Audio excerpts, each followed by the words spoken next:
Hey everybody, Marcus here. Christmas is upon us. Every year we come to see ever more vicious and overt acts of anti-Christian bigotry within most countries that harbor a Christian heritage. From the banishment of public displays of the nativity scene, to bans on singing of Christmas carols, and of course, the ludicrous ban on the most innocuous sentence, Merry Christmas. To utter the very words, Merry Christmas, is now called an offense. Happy Holidays, its replacement greeting. Now, I wanted to do something special for my Christian subscribers. In this video, I will read out the papal encyclical by Pope Pius X, published in 1907, entitled On the Doctrine of the Modernists. I've chosen this particular encyclical for a number of reasons. This encyclical is a prophetic prediction of the growth of and accounting of the rot that has gripped the Catholic Church. It tells a story of the termites that have infested the clergy, the effect those termites have had on the laity, on tradition, and the foundation of the Church itself. This is an encyclical that should be heard by Christians of all denominations and atheists alike, as its subject is modernism. Though the story is told in the context of the Catholic Church, this same rot has overtaken all of culture in general. The warning that Pope Pius issues in this encyclical has come true in its entirety.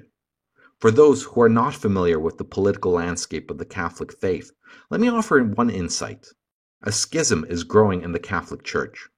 There's a burgeoning movement who consider the existing pope a heretic, and much of the actions of all popes since immediately before the Second Vatican Council as near if not full-blown heresy. The traditional Latin Mass, going back well over 1,000 years, had been banned for near half a century. Bishops have been excommunicated for ordaining new bishops who in turn wish to preserve tradition. There's unrest among the laity as well as the clergy, slowly brewing to what will certainly become a civil war in the Church itself. The growing traditionalist movements one encounters in near every domain and sphere of life all share much of their motivations based on forces that are described in this encyclical. Not only is this encyclical profound and prophetic, but it is beautifully written. Now, this is a work for everyone.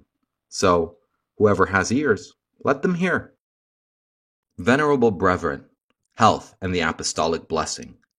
One of the primary obligations assigned by Christ to the office divinely committed to us of feeding the Lord's flock is that of guarding, with the greatest vigilance, the deposit of the faith delivered to the saints, rejecting the profane novelties of words and the gainsaying of knowledge falsely so called. There has never been a time when this watchfulness of the supreme pastor was not necessary to the Catholic body, for owing to the efforts of the enemy of the human race, there have never been lacking men speaking perverse things, vain talkers and seducers, erring and driving into error. It must, however, be confessed that these latter days have witnessed a notable increase in the number of the enemies of the cross of Christ, who, by arts entirely new and full of deceit, are striving to destroy the vital energy of the Church, and, as far as in them lies, utterly to subvert the very kingdom of Christ. Wherefore we may no longer keep silence, lest we should seem to fail in our most sacred duty, and lest the kindness that, in the hope of wiser counsels, we have hitherto shown them, should be set down to lack of diligence in the discharge of our office. That we should act without delay in this matter is made imperative especially by the fact that the partisans of error are to be sought not only among the Church's open enemies, but, what is the most dreaded and deplored, in her very bosom, and are the more mischievous the less they keep in the open.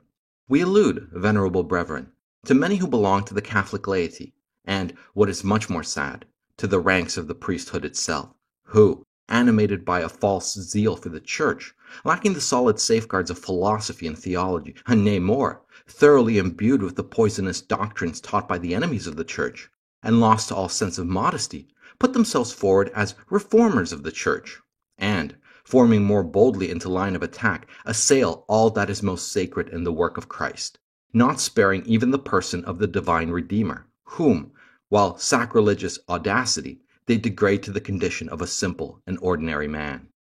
Although they express their astonishment that we should number them among the enemies of the Church, no one will be reasonably surprised that we should do so, if, leaving out of account the internal disposition of the soul, of which God alone is the judge, he considers their tenets, their manner of speech, and their action. Nor indeed would he be wrong in regarding them as the most pernicious of all the adversaries of the Church. For, as we have said, they put into operation their designs for her undoing, not from without, but from within. Hence, the danger is present almost in the very veins and heart of the Church, whose injury is the more certain from the very fact that their knowledge of her is more intimate. Moreover, they lay the axe not to the branches and shoots, but to the very root, that is, to the faith and its deepest fibers. And once having struck at this root of immortality, they proceed to diffuse poison throughout the whole tree. So there is no part of Catholic truth which they leave untouched, none that they do not strive to corrupt. Further, none is more skillful, none more astute than they, in the employment of 1,000 noxious devices, for they play the double part of rationalist and Catholic, and this so craftily that they easily lead the unwary into error. And as audacity is their chief characteristic, there is no conclusion of any kind from which they shrink, or which they do not thrust forward with pertinacity and assurance.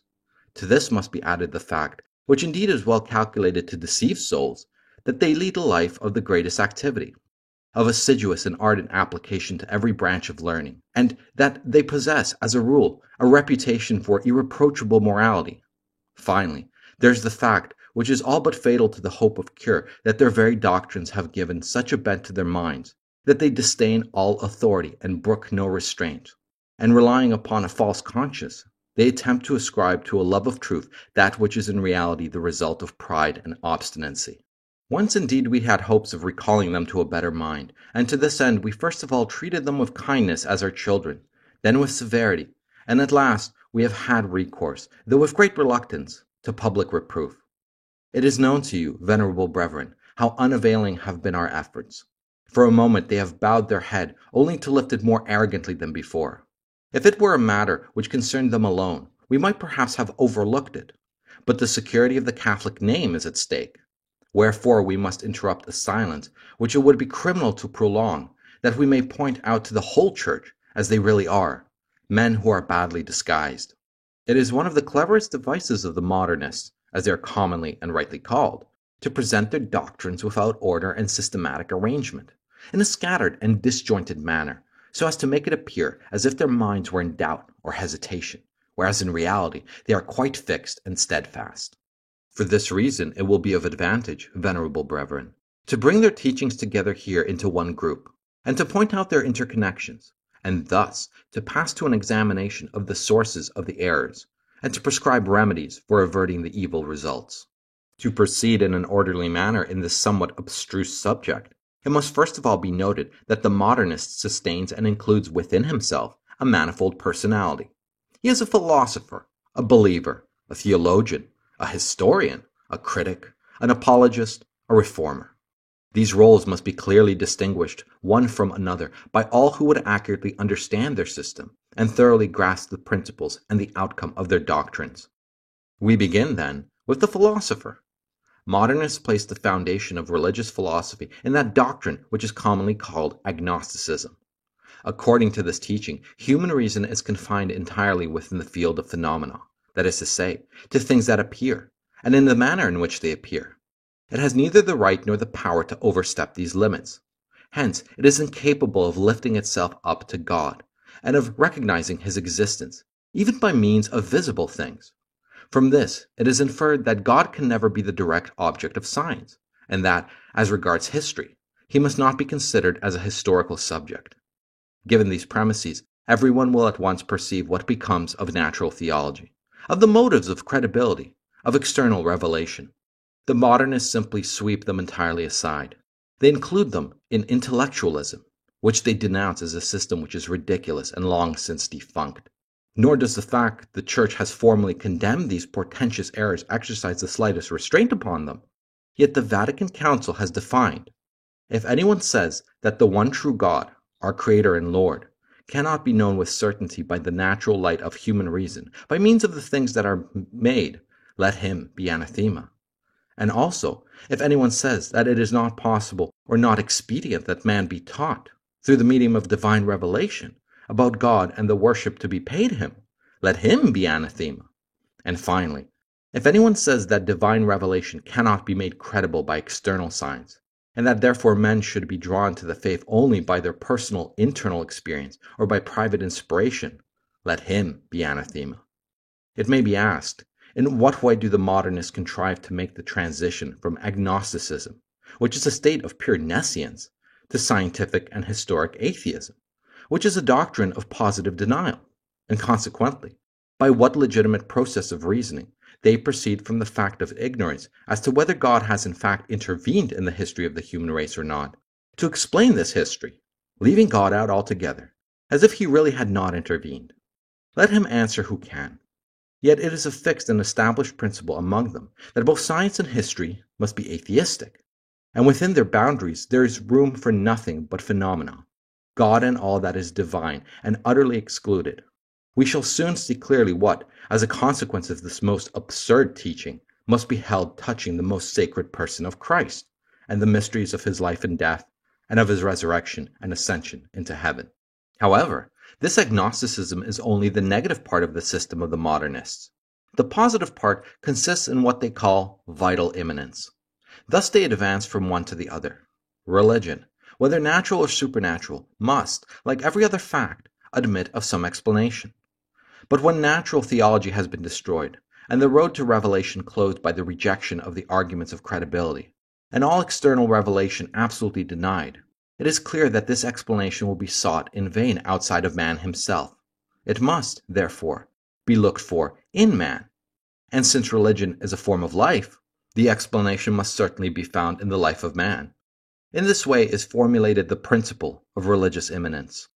Moreover, the first actuation, so to speak, of every vital phenomenon, and religion, as noted above, belongs to this category, is due to a certain need or impulsion. But speaking more particularly of life, it has its origin in a movement of the heart, which movement is called a sense. Therefore, as God is the object of religion, we must conclude that faith, which is the basis and foundation of all religion, must consist in a certain interior sense, originating in a need of the divine. This need of the divine, which is experienced only in special and favorable circumstances, cannot of itself appertain to the domain of consciousness, but is first latent beneath consciousness, or, to borrow a term from modern philosophy, in the subconsciousness, where also its root lies hidden and undetected. It may perhaps be asked how it is that this need of the divine which man experiences within himself resolves itself into religion. To this question the modernist reply would be as follows.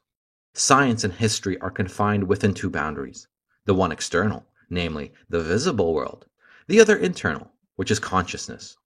When one or other of these limits has been reached, there can be no further progress, for beyond is the unknowable.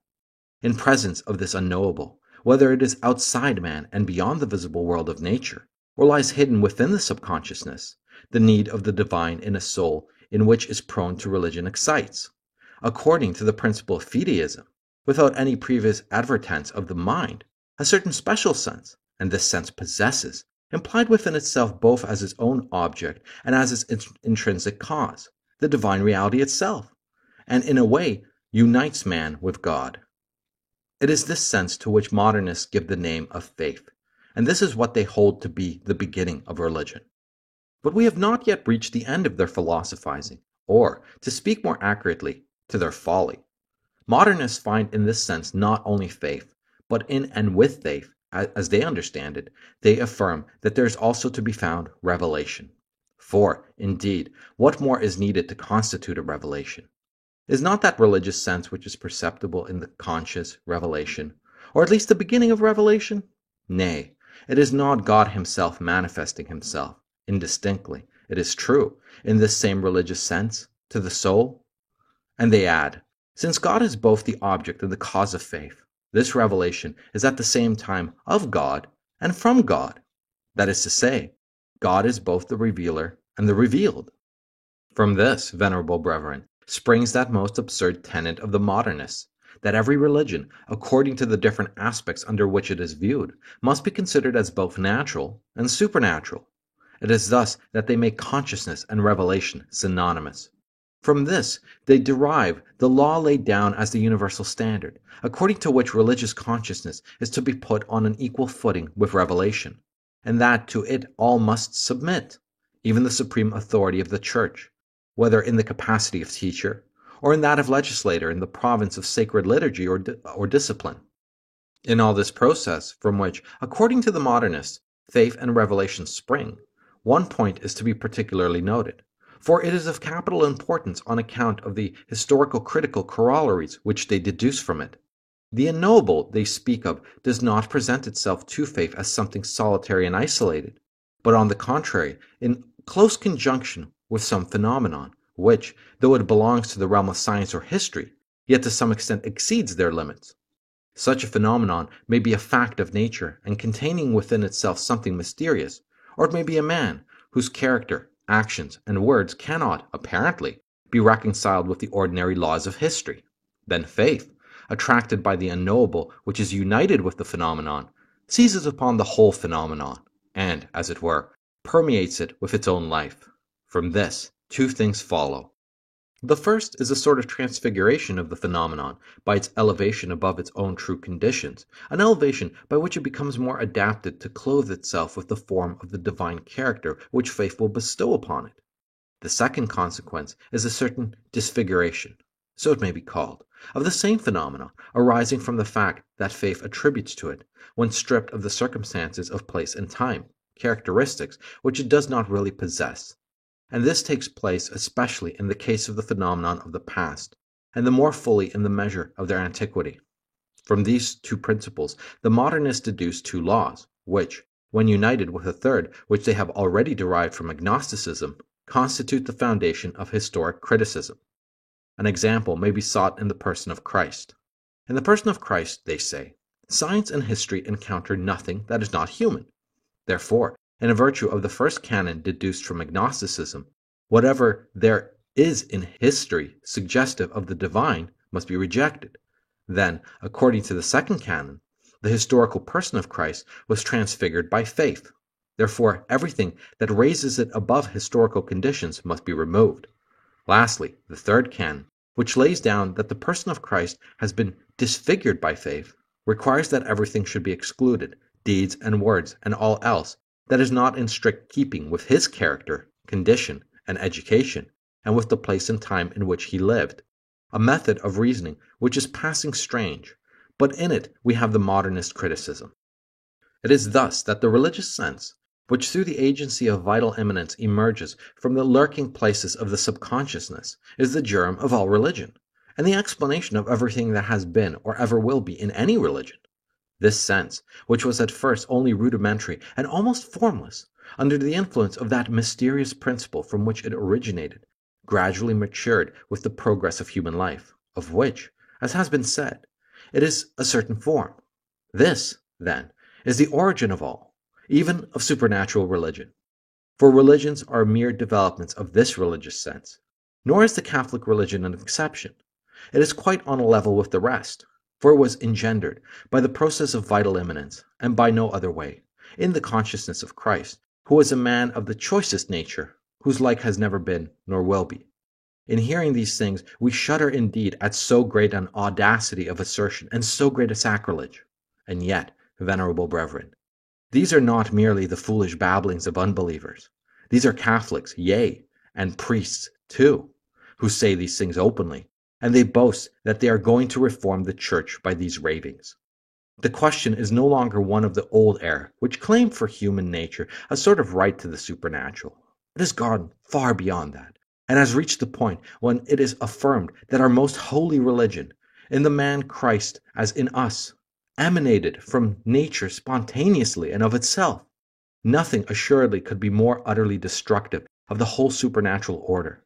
For this reason, the Vatican Council most justly decreed, if anyone says that man cannot be raised by God to a knowledge and perfection which surpasses nature, but that he can and should, by his own efforts and by constant development, attain finally to the possession of all truth and good, let him be anathema. So far, venerable brethren, there has been no mention of the intellect.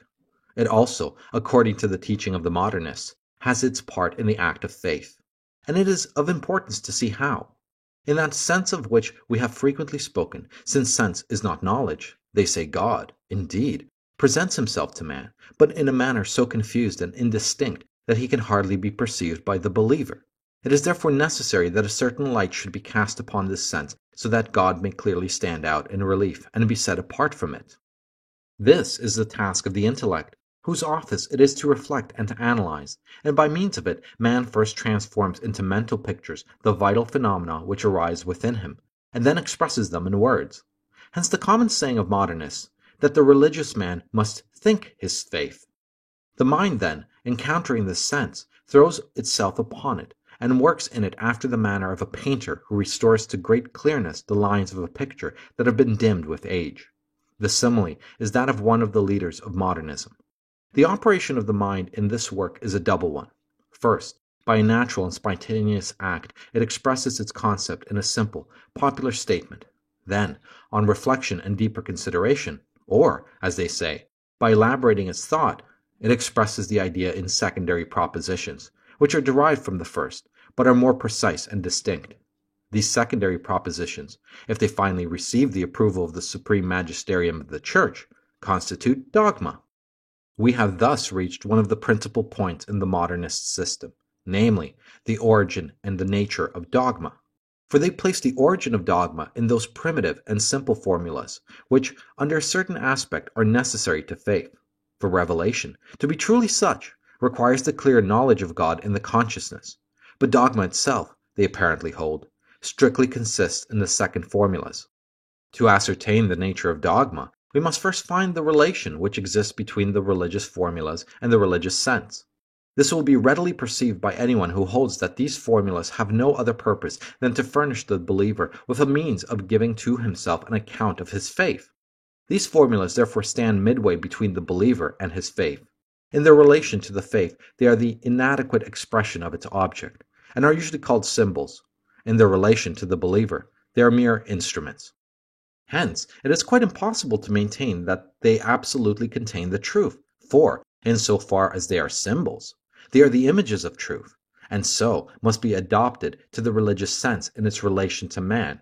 As its instruments, they are the vehicles of truth, and must therefore in their turn be adapted to man in his relation to the religious sense.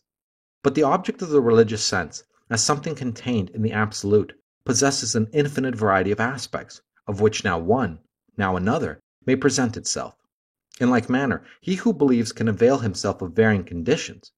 Consequently, the formulas which we call dogma must be subject to these vicissitudes, and are, therefore, liable to change. Thus the way is open to the intrinsic evolution of dogma. Here we have an immense structure of sophisms which ruin and wreck all religions. Dogma is not only able, but ought to evolve and to be changed. This is strongly affirmed by the modernists, and clearly flows from their principles. For among the chief points of their teaching is the following, which they deduce from the principle of vital eminence, namely, that religious formulas, if they are to be really religious and not merely intellectual speculations, ought to be living and to live the life of the religious sense. This is not to be understood to mean that these formulas, especially if merely imaginative, were to be invented for the religious sense. Their origins matter nothing, any more than their number or quality. What is necessary is that the religious sense, with some modification when needful, should vitally assimilate them. In other words, it is necessary that the primitive formula be accepted and sanctioned by the heart, and similarly, the subsequent work from which are brought forth the secondary formulas must proceed under the guidance of the heart. Hence it comes that these formulas, in order to be living, should be, and should remain, adapted to the faith and to him who believes. Wherefore, if for any reason this adaptation should cease to exist, they lose their first meaning and accordingly need to be changed. In view of the fact that the character, lot, of dogmatic formulas are so unstable, it is no wonder that modernists should regard them so lightly and in such open disrespect, and have no consideration or praise for anything but the religious sense and for the religious life. In this way, with consummate audacity, they criticize the Church as having strayed from the true path by failing to distinguish between the religious and moral sense of formulas and their surface meaning, and by clinging vainly and tenaciously to meaningless formulas, while religion itself is allowed to go to ruin. Blind they are, and leaders of the blind, puffed up with their proud name of science. They have reached that pitch of folly at which they pervert the eternal concept of truth and the true meaning of religion. In introducing a new system in which they are seen to be under the sway of a blind and unchecked passion for novelty, thinking not at all of finding some solid foundation of truth, but despising the holy and apostolic tradition. They embrace other and vain, futile, uncertain doctrines, unapproved by the Church, on which, in the height of their vanity, they think they can base and maintain truth itself. Thus far, venerable brethren, we have considered the modernist as a philosopher. Now, if we proceed to consider him as a believer, and seek to know how the believer, according to modernism, is marked off from the philosopher, it must be observed that, although the philosopher recognizes the reality of the divine as the object of faith, still this reality is not to be found by him, but in the heart of the believer, as an object of feeling and affirmation, and therefore confined within the sphere of phenomena. But the question as to whether in itself it exists outside that feeling and affirmation is one which the philosopher passes over and neglects.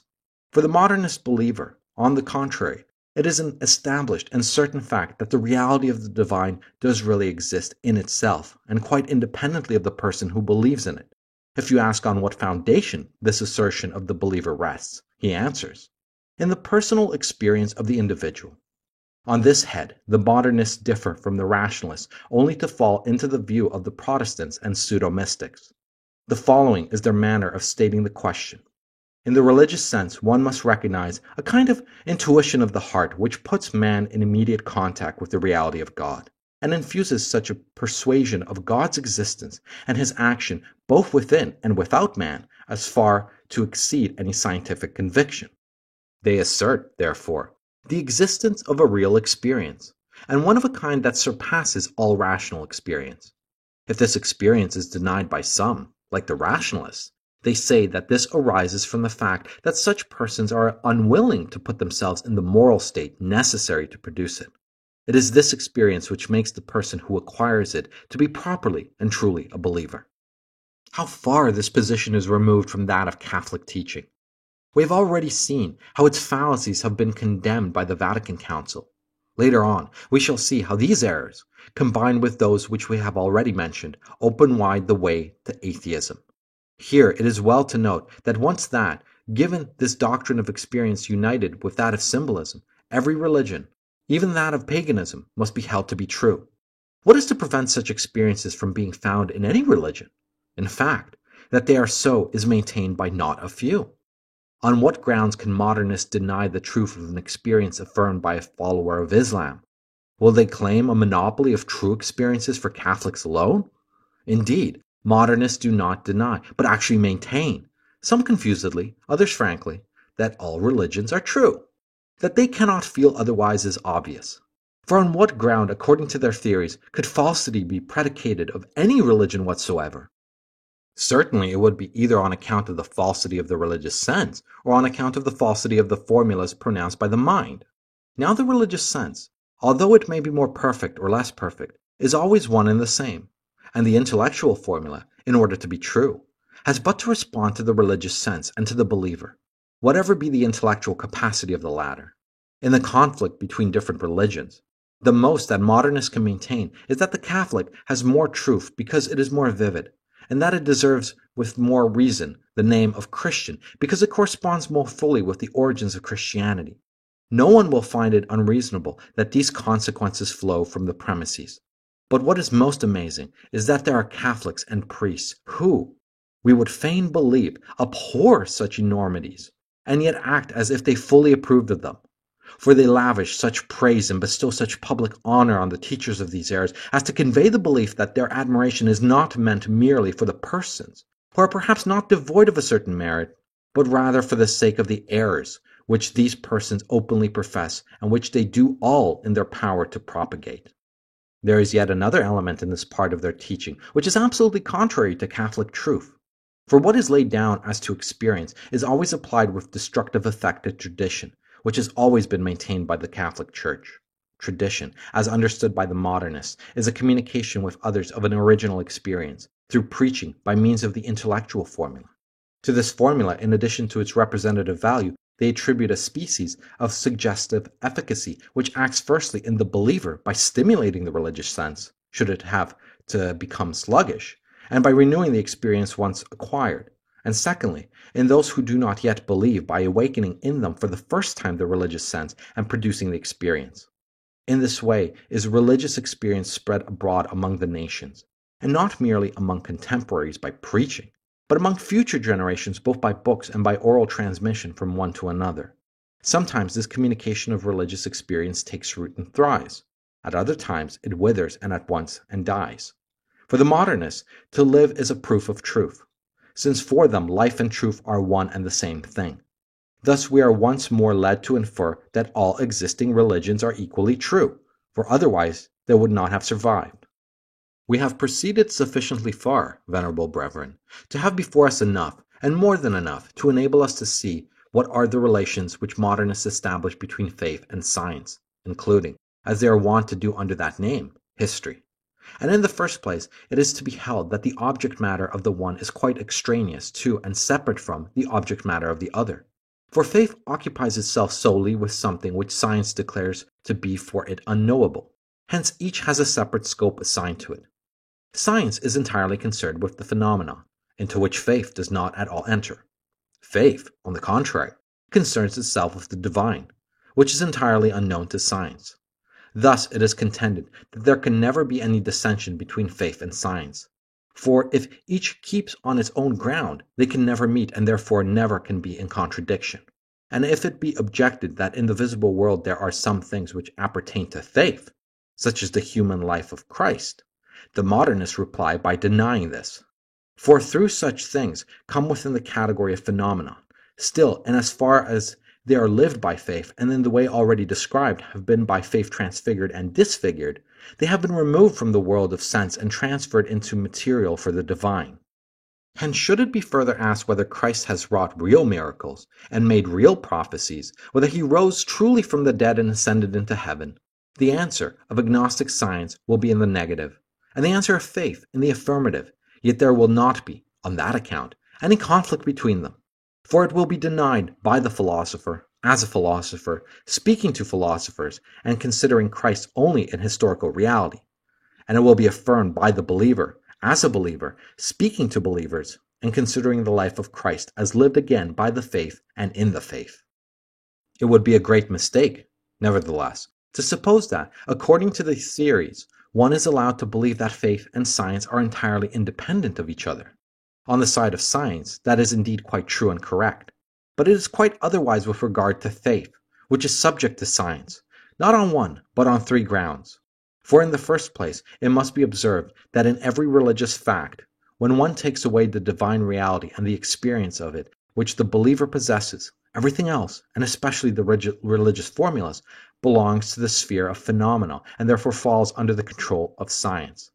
Let the believer go out of the world if he will, but so long as he remains in it, whether he likes it or not, he cannot escape from the laws, the observations, the judgments of science and of history. Further, although it is contended that God is the object of faith alone, the statement refers only to the divine reality, not to the idea of God. The latter also is subject to science, which, while it philosophizes in what is called the logical order, soars also to the absolute and the ideal. It is therefore the right of philosophy and of science to form its knowledge concerning the idea of God, to direct it in its evolution and to purify it of any extraneous elements which may have entered into it. Hence, we have the modernist axiom that the religious evolution ought to be brought into accord with the moral and intellectual, or as one whom they regard as their leader has expressed it, ought to be subject to it. Finally, man does not suffer a dualism to exist in himself, and the believer therefore feels within him an impelling need so to harmonize faith with science that it may never oppose the general conceptions which science sets forth concerning the universe. Thus it is evident that science is to be entirely independent of faith, while on the other hand, and notwithstanding that they are supposed to be strangers to each other, faith is made subject to science. All this, venerable brethren, is in formal opposition to the teachings of our predecessor, Pius IX, where he lays it down that, in matters of religion, it is the duty of philosophy not to command but to serve, not to prescribe what is to be believed, but to embrace what is to be believed with reasonable obedience, not to scrutinize the depths of the mysteries of God, but to venerate them devoutly and humbly. The modernists completely invert the parts, and of them may be applied the words which another of our predecessors, Gregory IX, addresses to some theologians of this time. Some among you, puffed up like bladders with the spirit of vanity, strive by profane novelties to cross the boundaries fixed by the fathers, twisting the meaning of the sacred text to the philosophical teaching of the rationalists, not for the profit of their hearers, but to make a show of science. These men, led away by various and strange doctrines, turn the head into the tail and force the queen to serve the handmaid. This will appear more clearly to anybody who studies the conduct of modernists, which is in perfect harmony with their teachings. In their writings and addresses, they seem not unfrequently to advocate doctrines which are contrary one to the other, so that one would be disposed to regard their attitude as double and doubtful. But this is done deliberately and advisedly, and the reason of it is to be found in their opinion as to the mutual separation of science and faith. Thus, in their books, one finds some things which might well be approved by the Catholic, but on turning over the page, one is confronted by other things which might well have been dictated by rationalists. When they write history, they make no mention of the divinity of Christ, but when they are in the pulpit, they profess it clearly. Again, when they are dealing with history, they take no account of the fathers and the councils, but when they catechize the people, they cite them respectfully. In the same way, they draw their distinctions between exegesis, which is theological, and pastoral, and exegesis, which is scientific and historical. So, too, when they treat of philosophy, history, and criticism, acting on the principle that science in no way depends upon faith, they feel no special horror in treading in the footsteps of Luther, and are not wont to display a manifold contempt for Catholic doctrine, for the Holy Fathers, for the ecumenical councils, for the ecclesiastical magisterium. And should they be taken to task for this, they complain that they are being deprived of their liberty. Lastly, maintaining the theory that faith must be subject to science, they continuously and openly rebuke the Church on the ground that she resolutely refuses to submit and accommodate her dogmas to the opinions of philosophy, while they, on their side, having for this purpose blotted out the old theology, endeavor to introduce a new theology which shall support the aberrations of philosophers. At this point, venerable brethren, the way is open for us to consider the modernists in the theological arena, a difficult task, yet one that may be disposed of briefly. It is a question of effecting the conciliation of faith with science, but always by making the one subject to the other. In this matter, the modernist theologian takes exactly the same principles which we have seen employed by the modernist philosopher, the principles of immanence and symbolism, and applies them to the believer. The process is an extremely simple one. The philosopher has declared, the principle of faith is immanent. The believer has added, this principle is God.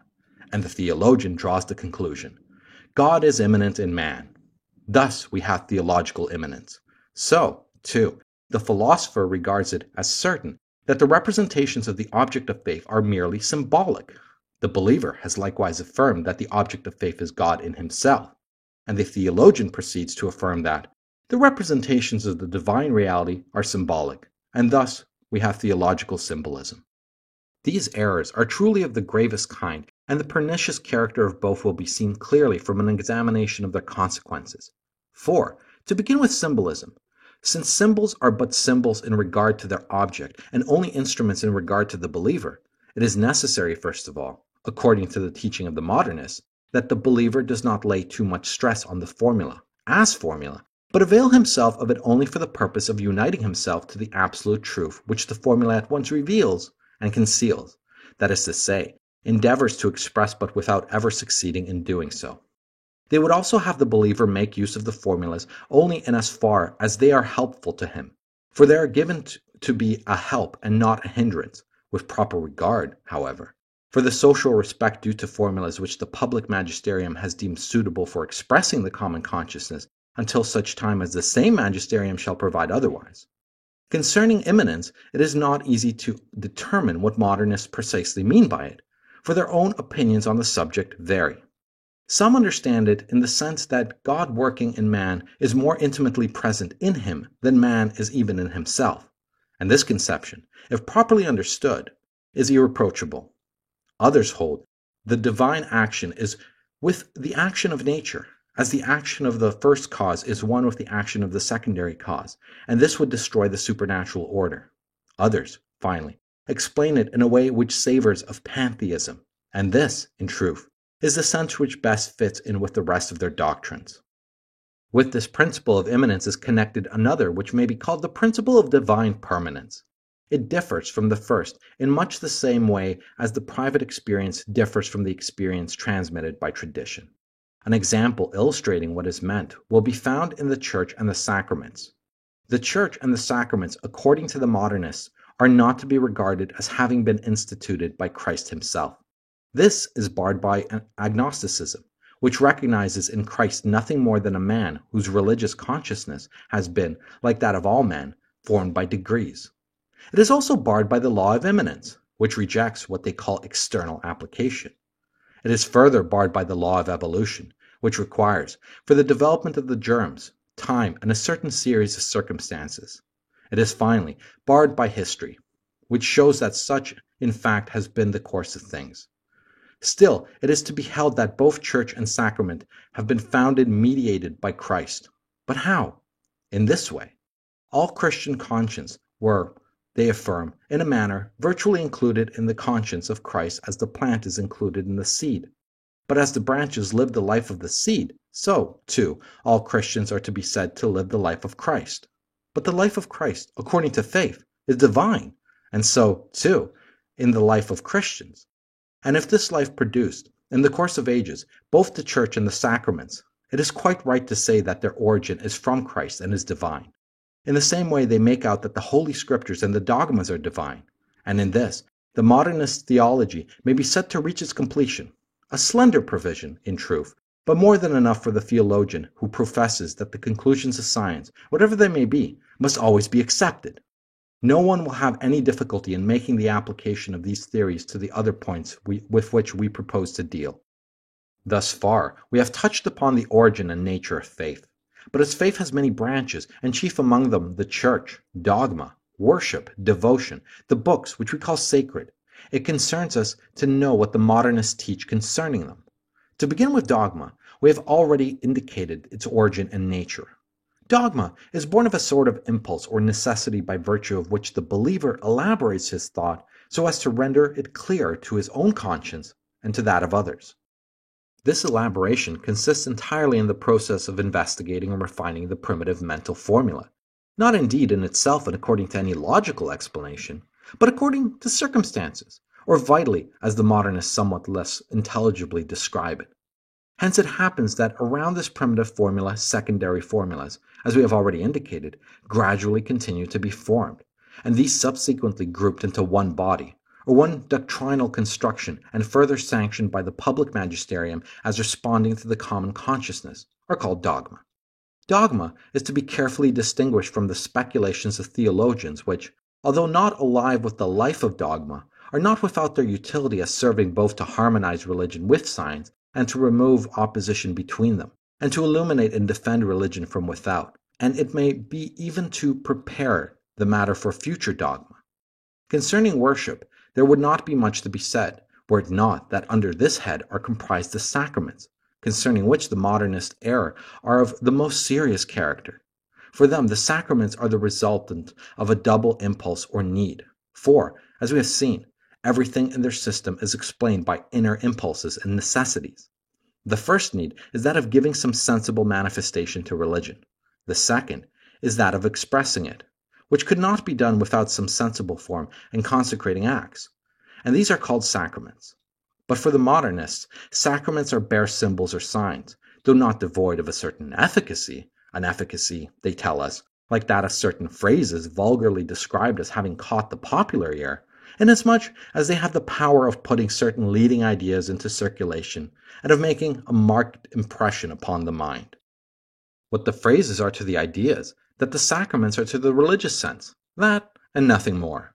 The modernists would express their mind more clearly were they to affirm that the sacraments are instituted solely to foster the faith, but this is condemned by the Council of Trent.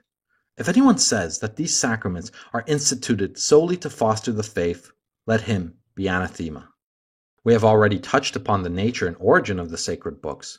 According to the principle of the modernists, they may be rightly described as a summary of experiences, not indeed of the kind that may now and again come to anybody, but those extraordinary and striking experiences which are the possession of every religion. And this is precisely what they teach about our books of the Old and New Testament. But to suit their own theories, they note with remarkable ingenuity that, although experience is something belonging to the present, still it may draw its material in like manner from the past and the future, inasmuch as the believer, by memory, lives the past over again, after the manner of the present, and lives the future already by anticipation. This explains how it is that the historical and apocalyptic books are included among the sacred writings. God does indeed speak in these books through the medium of the believer, but according to the modernist theology, only by immanence and vital permanence. We may ask, what then becomes of inspiration? Inspiration, they reply, is in no wise distinguished from that impulse which stimulates the believer to reveal the faith that is in him by words of writing, except perhaps by his vehemence. It is something like that which happens in poetical inspiration, of which it has been said, "There is a God in us, and when he stirreth, he sets us afire." It is in this sense that God is said to be the origin of the inspiration of the sacred books. The modernists, moreover, affirm concerning this inspiration that there is nothing in the sacred books which is devoid of it. In this respect, some might be disposed to consider them as more orthodox than certain writers in recent times who somewhat restrict inspiration, as, for instance, in what have been put forward as so-called tacit citations. But in all this, we have mere verbal conjuring. For if we take the Bible according to the standards of agnosticism, namely, as a human work made by men for men, albeit the theologian is allowed to proclaim that it is divine by immanence, what room is there left in it for inspiration? The modernists assert a general inspiration of the sacred books, but they admit no inspiration in the Catholic sense. A wider field for comment is opened when we come to what the modernist school has imagined to be the nature of the Church. They begin with the supposition that the Church has its birth in a double need. First, the need of the individual believer to communicate his faith to others, especially if he has had some original and special experience. And secondly, when the faith has become common to many, the need of the collectivity to form itself into a society and to guard, promote, and propagate the common good. What, then, is the Church? It is the product of the collective conscience, that is to say, of the association of individual consciences which, by virtue of the principle of vital permanence, depend all on one first believer, who, for Catholics, is Christ. Now, every society needs a directing authority to guide its members towards the common end, to foster prudently the elements of cohesion, which in a religious society are doctrine and worship. Hence the triple authority of the Catholic Church: disciplinary, dogmatic, liturgical. The nature of this authority is to be gathered from its origin, and its rights and duties from its nature. In past times it was a common error that authority came to the Church from without, that is to say, directly from God, and it was then rightly held to be autocratic. But this conception has now grown obsolete, for in the same way as the Church is a vital emanation of the collectivity of consciousness, so too authority emanates vitally from the Church itself. Authority, therefore, like the Church, has its origin in the religious conscience, and, that being so, is subject to it. Should it disown this dependence, it becomes a tyranny.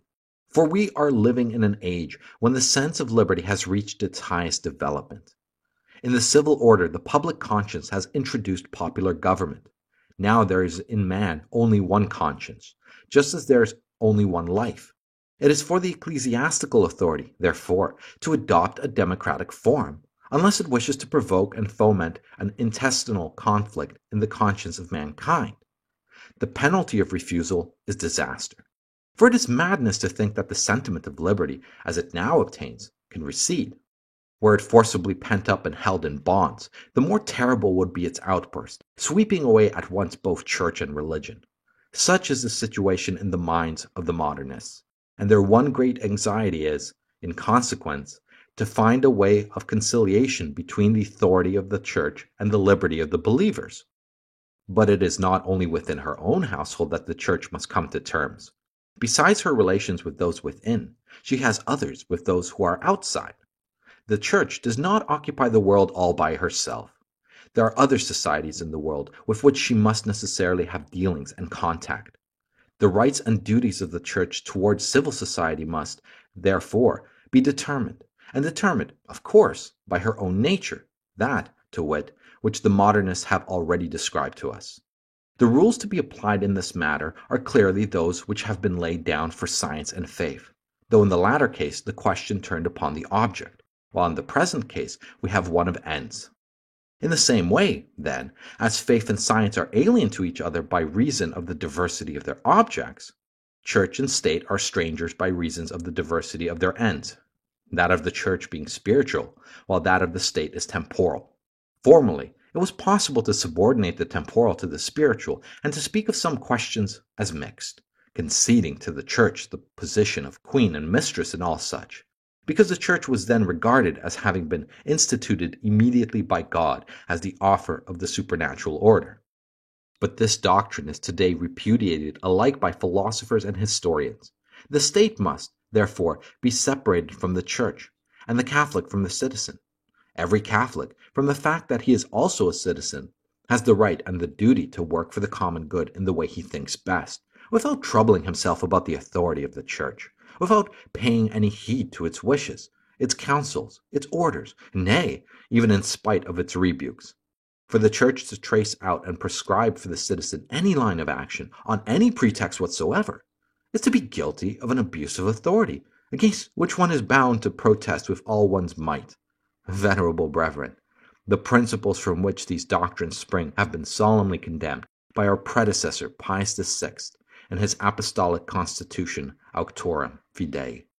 But it is not enough for the modernist school that the state should be separate from the church.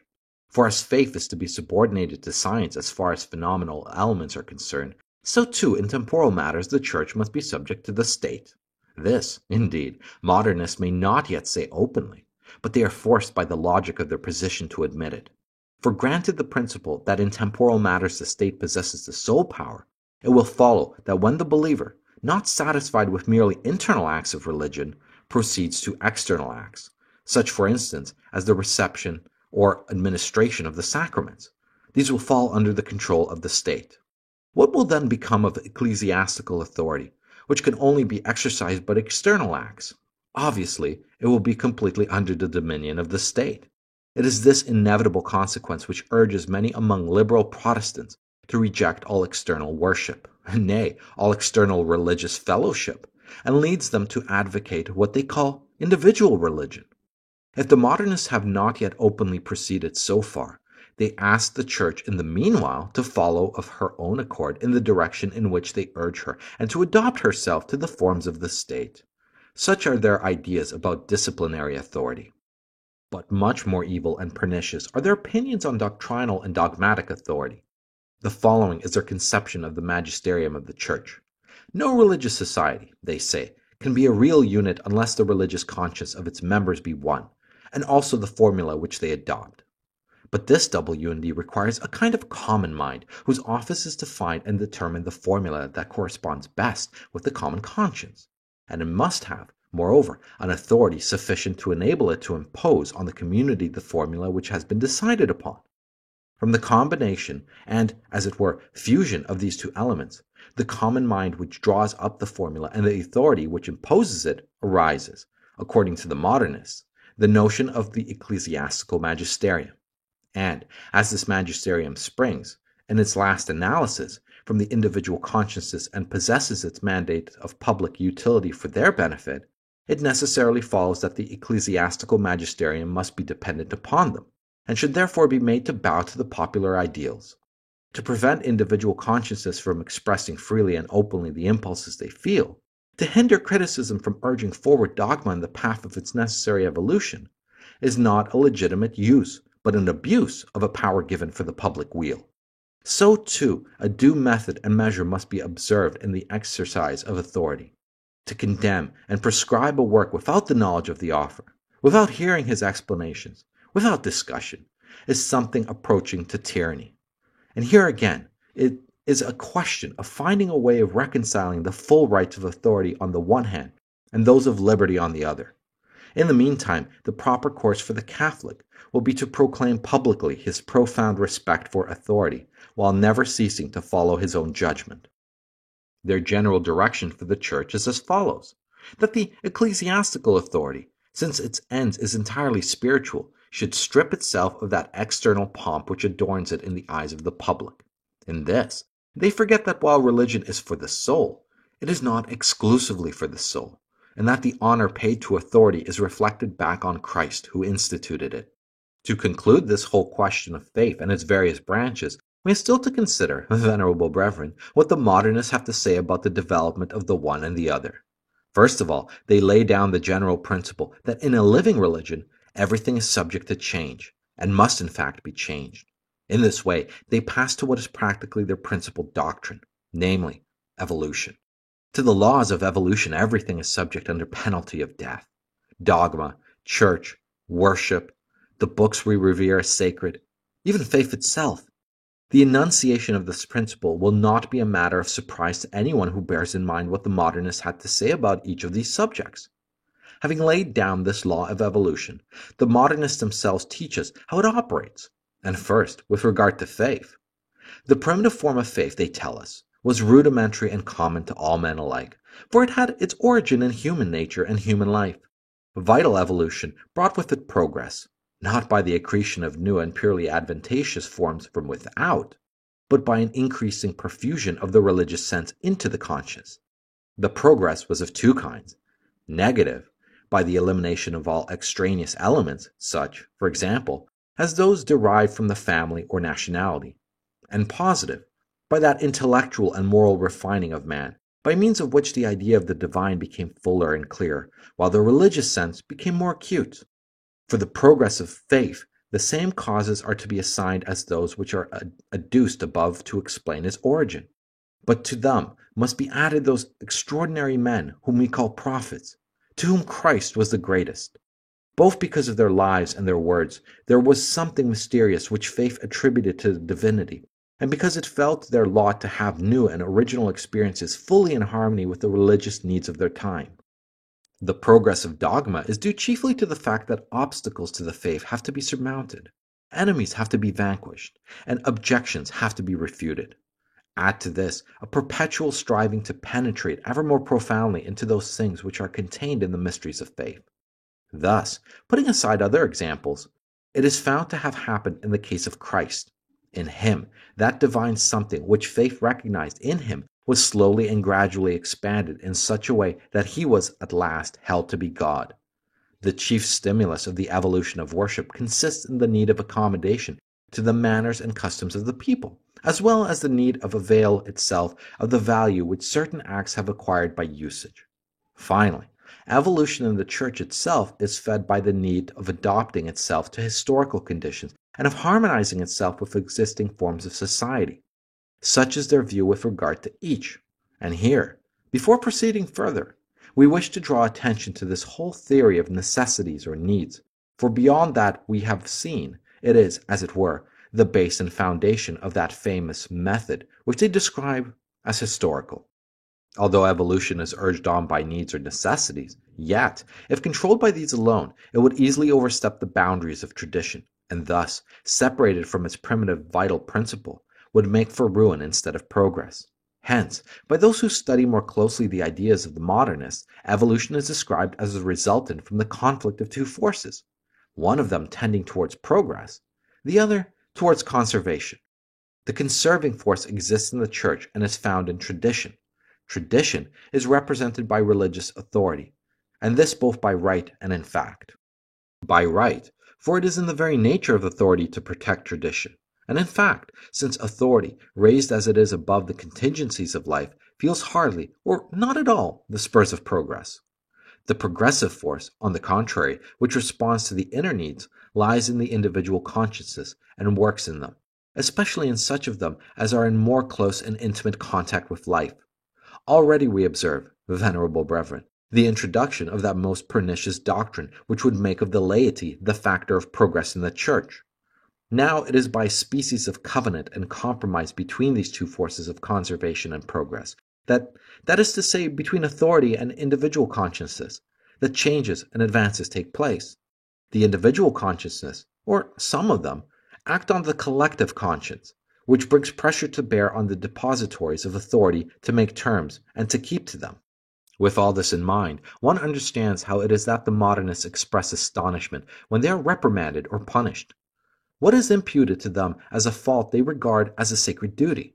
They understand the needs of consciousness better than anyone else, since they come into closer touch with them than does the ecclesiastical authority, and nay, they embody them, so to speak, in themselves. Hence, for them to speak and to write publicly is a bounden duty. Let authority rebuke them if it pleases. They have their own conscience on their side, and an intimate experience which tells them with certainty that what they deserve is not blame but praise. Then they reflect that, after all, there is no progress without a battle, and no battle without its victims. And victims they are willing to be like the prophets and Christ himself. They have no bitterness in their hearts against the authority which uses them roughly, for after all, they readily admit that it is only doing its duty as authority. Their sole grief is that it remains deaf to their warnings, for in this way it impedes the progress of souls. But the hour will most surely come when further delay will be impossible, for if the laws of evolution may be checked for a while, they cannot be finally evaded. And thus they go their way, reprimands and condemnations notwithstanding, masking an incredible audacity under a mock semblance of humility. While they make a pretense of bowing their heads, their minds and hands are more boldly intent than ever on carrying out their purposes. And this policy they follow willingly and wittingly, both because it is part of their system that authority is to be stimulated but not dethroned, and because it is necessary for them to remain within the ranks of the church in order that they may gradually transform the collective conscience. And in saying this, they fail to perceive that they are avowing that the collective conscience is not with them, and that they have no right to claim to be its interpreters. It is thus, venerable brethren, that for the modernists, whether as authors or propagandists, there is to be nothing stable, nothing immutable in the church, nor, indeed, are they without forerunners in their doctrines, for it was of these that our predecessor Pius IX wrote, "These enemies of divine revelation extol human progress to the skies, and with rash and sacrilegious daring would have it introduced into the Catholic religion, as if this religion were not the work of God but of man, or some kind of philosophical discovery susceptible of perfection by human efforts." On the subject of revelation and dogma in particular, the doctrine of the modernists offers nothing new. We find it condemned in the syllabus of Pius IX, where it is enunciated in these terms: divine revelation is imperfect, and therefore subject to continual and indefinite progress corresponding with the progress of human reason, and condemned still more solemnly in the Vatican Council. The doctrine of the faith which God has revealed has not been proposed to human intelligences to be perfected by them as if it were a philosophical system, but as a divine deposit entrusted to the spouse of Christ to be faithfully guarded and infallibly interpreted. Hence also that sense of the sacred dogmas is to be perpetually retained, which our Holy Mother the Church has once declared. Nor is this sense ever to be abandoned on plea or pretext of a more profound comprehension of the truth. Nor is the development of our knowledge, even concerning the faith, barred by this pronouncement. On the contrary, it is supported and maintained. For the same counsel continues, "Let intelligence and science and wisdom, therefore, increase and progress abundantly and vigorously in individuals, and in the mass, in the believer and in the whole church, throughout the ages and the centuries. But only in its own kind, that is, according to the same dogma, the same sense, the same acceptation." We have studied the modernist as philosopher, believer, and theologian. It now remains for us to consider him as historian, critic, apologist, and reformer. Some modernists, devoted to historical studies, seem to be deeply anxious not to be taken for philosophers. About philosophy, they profess to know nothing whatever, and in this they display remarkable astuteness, for they are particularly desirous not to be suspected of any prepossession in favor of philosophical theories which would lay them open to the charge of not being, as they call it, objective. And yet the truth is that their history and their criticism are saturated with their philosophy, and that their historical critical conclusions are the natural outcome of their philosophical principles. This will be patent to anyone who reflects. Their three first laws are contained in those three principles of their philosophy already dealt with: the principle of agnosticism, the theory of the transfiguration of things by faith, and that other which may be called the principle of disfiguration. Let us see what consequences flow from each of these. Agnosticism tells us that history, like science, deals entirely with phenomena, and the consequence is that God, and every intervention of God in human affairs, is to be relegated to the domain of faith as belonging to it alone. Wherefore, in things where there is combined a double element, the divine and the human, as, for example, in Christ, or the Church, or the sacraments, or the many other objects of the same kind, a division and separation must be made, and the human element must be left to history, while the divine will be assigned to faith. Hence we have that distinction, so current among the modernists, between the Christ of history and the Christ of faith, the Church of history and the Church of faith, the sacraments of history and the sacraments of faith, and so in similar matters. Next, we find that the human element itself, which the historian has to work on, as it appears in the documents, is to be considered as having been transfigured by faith, and that is to say, raised above its historical conclusions. It becomes necessary, therefore, to eliminate also the accretions which faith has added, to relegate them to faith itself and to the history of faith. Thus, when treating of Christ, the historian must set aside all that surpasses man in his natural condition, according to what psychology tells us of him, or according to what we gather from the place and period of his existence. Finally, they require, by virtue of the third principle, that even those things which are not outside the sphere of history should pass through the sieve, excluding all and relegating to faith everything which in their judgment is not in harmony with what they call the logic of facts, or not in character with the persons of whom they are predicated. Thus, they will not allow that Christ ever uttered those things which do not seem to be within the capacity of the multitudes that listen to him. Hence they delete his real history and transfer to faith all the allegories found in his discourses. We may peradventure inquire on what principle they make these divisions. Their reply is that they argue from the character of the man, from his condition of life, from his education, from the complexes of the circumstances under which the facts took place. In short, if we understand them right, on a principle which in the last analysis is merely subjective. Their method is to put themselves into the position and person of Christ, and then to attribute to him what they would have done under like circumstances. In this way, absolutely a priori and acting on philosophical principles which they hold, but which they profess to ignore, they proclaim that Christ, according to what they call his real history, was not God and never did anything divine, and that as man he did and said only what they, judging from the time in which he lived, consider that he ought to have said or done. As history takes its conclusion from philosophy, so too criticism takes its conclusions from history. The critic on the data furnished him by the historian makes two parts of all his documents. Those that remain after the triple elimination above described go to form the real history. The rest is attributed to the history of the faith, or, as it is styled, to internal history. For the modernists distinguish very carefully between these two kinds of history, and it is to be noted that they oppose the history of the faith to real history precisely as real. Thus, as we have already said, we have a twofold Christ, a real Christ, and a Christ, the one of faith, who never really existed, a Christ who has lived at a given time and in a given place, and a Christ who never lived outside the pious meditations of the believer. The Christ, for instance, whom we find in the Gospel of St. John, which, according to them, is mere meditations from beginning to end. But the dominion of philosophy over history does not end here. Given that division, of which we have spoken, of the documents into two parts, the philosopher steps in again with his dogma of vital immanence, and shows how everything in the history of the Church is to be explained by vital emanation. And since the cause or condition of every vital emanation whatsoever is to be found in some need or want, it follows that no fact can be regarded as antecedent to the need which produced it.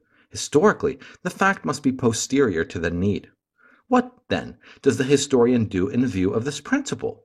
He goes over his documents again, whether they be contained in the sacred books or elsewhere, draws up from them his list of the particular needs of the Christ, whether relating to dogma or liturgy or other matters which are found in the Church thus related, and then he hands his list over to the critic.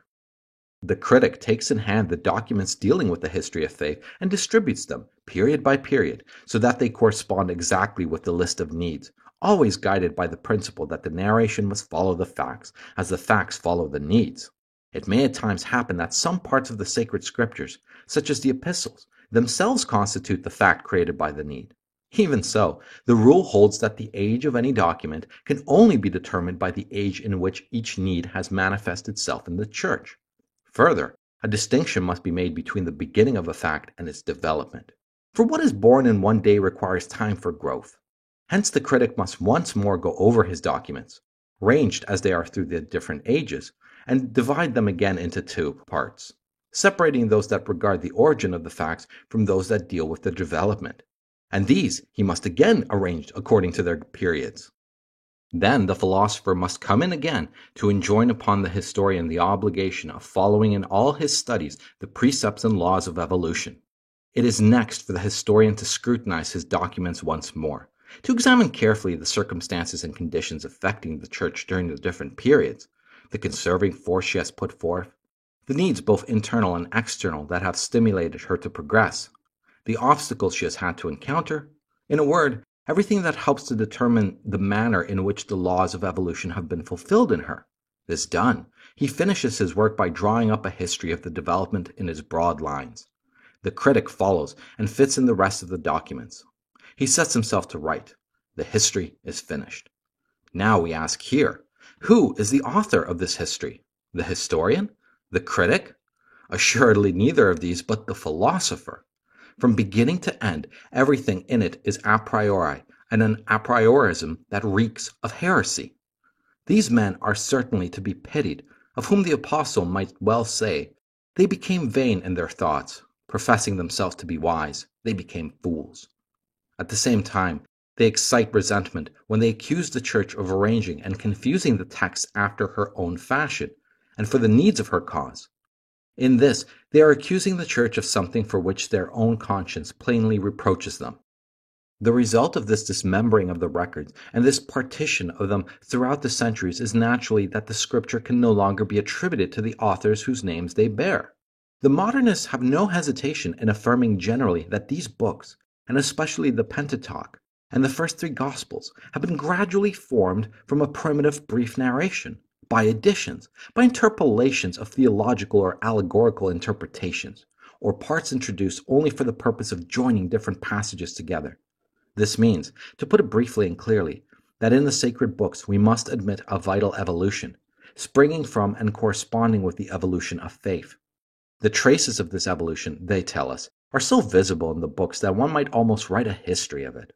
Indeed, this history they actually do write, and with such an easy assurance that one might believe them to have seen with their own eyes the writers at work through the ages amplifying the sacred books. To aid them in this, they call to their assistance that branch of criticism which they call textual, and labor to show that such a fact or such a phrase is not in its right place, adducing other arguments of the same kind.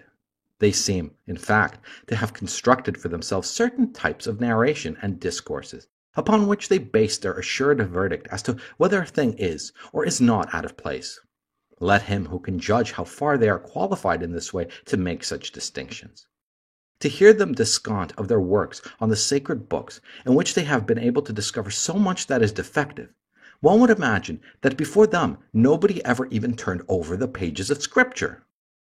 The truth is that a whole multitude of doctors, far superior to them in genius, in erudition, in sanctity, have sifted the sacred books in every way, and so far from finding in them anything blameworthy, have thanked God more and more heartily the more deeply they have gone into them, for his divine bounty in having vouchsafed to speak thus to men. Unfortunately, these great doctors did not enjoy the same aids to study that are possessed by the modernists, for they did not have for their rule and guide a philosophy borrowed from the negation of God, and a criterion which consists of themselves.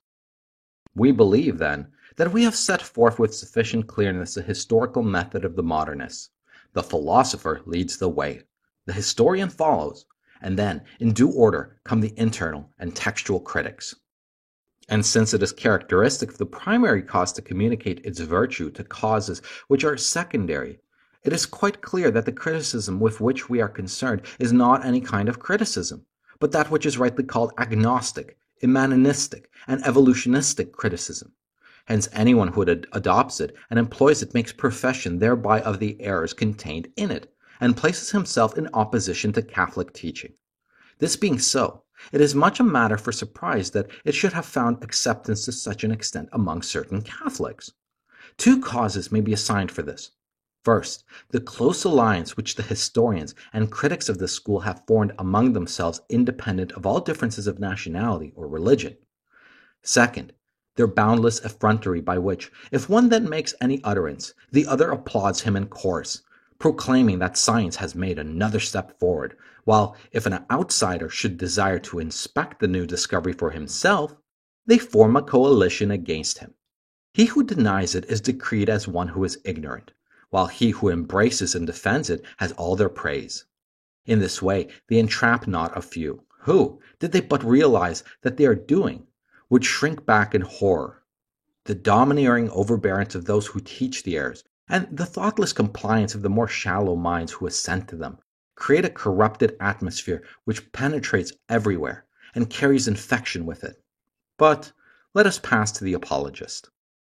The modernist apologist depends in two ways on the philosopher. First, indirectly, inasmuch as his subject matter is history. History dictated, as we have seen, by the philosopher. And, secondly, directly, inasmuch as he takes both his doctrines and his conclusions from the philosopher. Hence that common axiom of the modernist school that in the new apologetics controversies in religion must be determined by psychological and historical research. The modernist apologists, then, enter the arena, proclaiming to the rationalists that, though they are defending religion, they have no intention of employing the data of the sacred books or the histories in current use in the Church, and written upon the old lines, but real history composed on modern principles and according to the modern method. In all this they assert that they are not using an argumentum ad hominem, because they are really of the opinion that the truth is to be found only in this kind of history. They feel that it is not necessary for them to make profession of their own sincerity in their writings. They are already known to and praised by the rationalists as fighting under the same banner, and they not only plume themselves on their encomiums, which would only provoke disgust in a real Catholic, but use them as a counter-compensation to the reprimands of the Church. Let us see how the modernist conducts his apologetics. The aim he sets before himself is to make one who is still without faith attain the experience of the Catholic religion which, according to the system, is the sole basis of faith. There are two ways open to him, the objective and the subjective. The first of them starts from agnosticism. It tends to show that religion, and especially the Catholic religion, is endowed with such vitality as to compel every psychologist and historian of good faith to recognize that its history hides some element of the unknown. To this end, it is necessary to prove that the Catholic religion, as it exists today, is that which was founded by Jesus Christ. That is to say, that it is nothing else than the progressive development of the germ which he brought into the world. Hence, it is imperative first of all to establish what the germ was, and this the modernist claims to be able to do by following formula. Christ announced the coming of the kingdom of God, which was to be realized within a brief lapse of time, and of which he was to become the Messiah, the divinely given founder and ruler.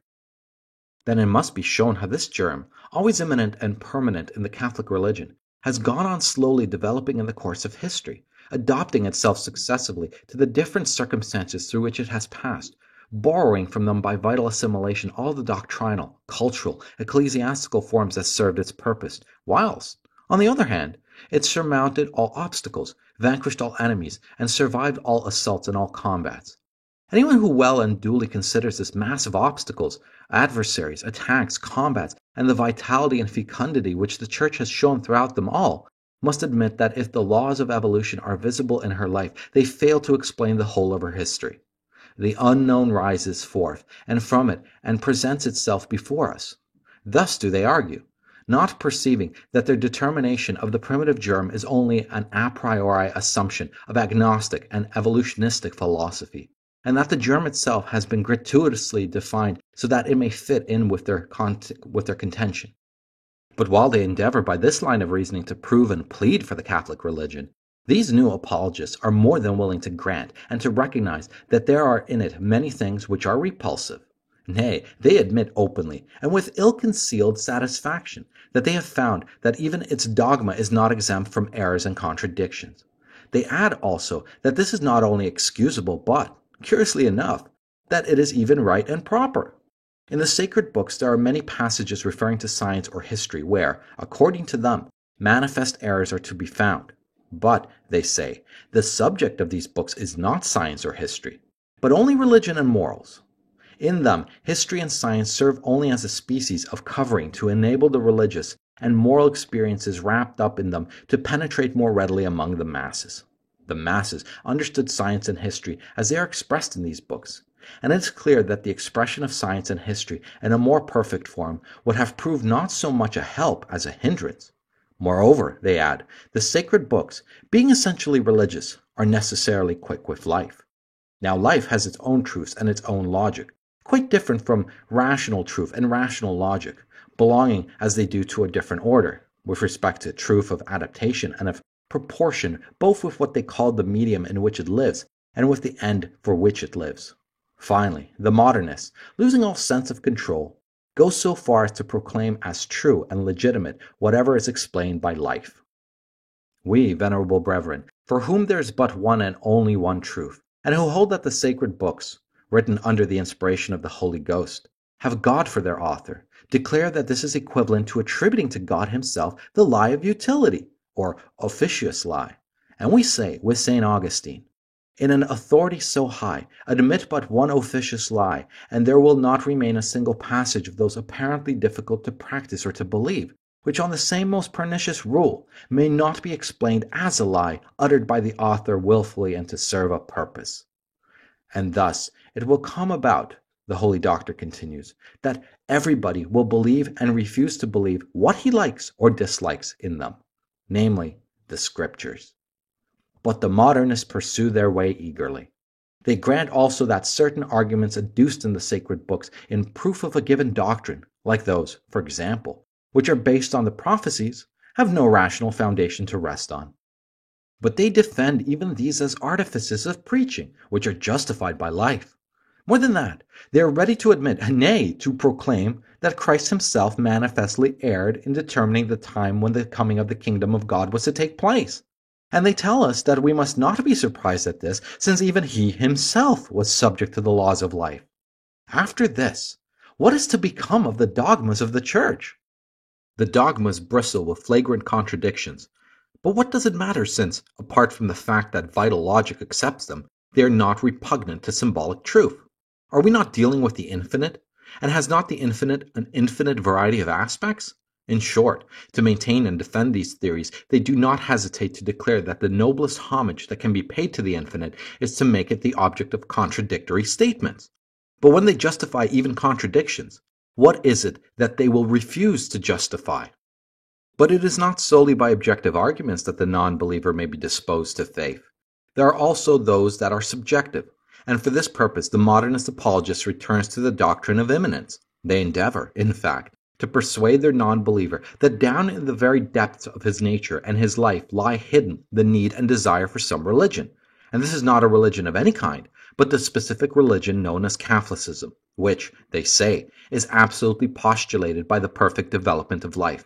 And here again, we have grave reason to complain that there are Catholics who, while rejecting immanence as a doctrine, employ it as a method for apologetics, and who do this so imprudently that they seem to admit not merely a capacity and a suitability for the supernatural, such as has at all times been emphasized, within due limits, by Catholic apologists, but that there is in human nature a true and rigorous need for the supernatural order. Truth to tell, it is only the moderate modernists who make this appeal to an exigency for the Catholic religion. As for the others, whom might he called integralists, they would show to the non-believer, as hidden in his being, the very germ which Christ himself had in his consciousness, and which he transmitted to mankind. Such, venerable brethren, is a summary description of the apologetic method of the modernists, in perfect harmony with their doctrines.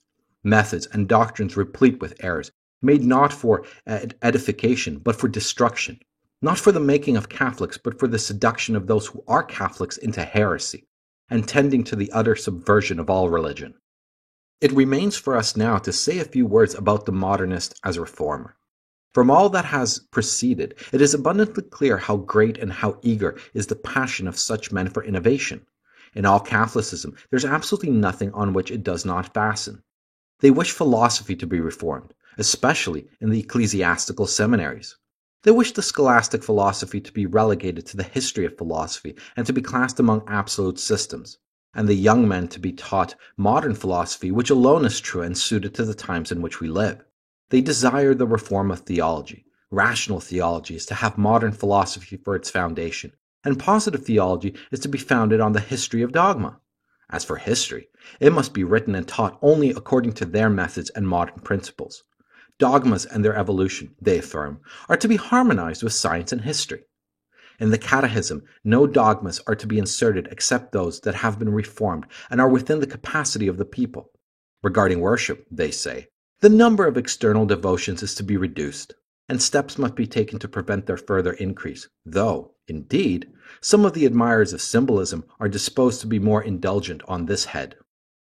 They cry out that ecclesiastical government requires to be reformed in all its branches, but especially in its disciplinary and dogmatic departments. They insist that both outwardly and inwardly it must be brought into harmony with the modern conscience, which now wholly tends towards democracy. A share in ecclesiastical government should therefore be given to the lower ranks of the clergy, and even to the laity, and authority, which is too much concentrated, should be decentralized. The Roman congregations, and especially the Index and the Holy Office, must likewise be modified. The ecclesiastical authority must alter its line of conduct in the social and political world. While keeping outside political organizations, it must adapt itself to them in order to penetrate them with its spirit. With regard to morals, they adopt the principle of the Americanists, that the active virtues are more important than the passive, and are to be encouraged in practice. They ask that the clergy should return to their primitive humility and poverty, and that in their ideas and actions they should admit the principles of modernism. And there are some who, gladly listening to the teachings of their Protestant masters, would desire the suppression of the celibacy of the clergy.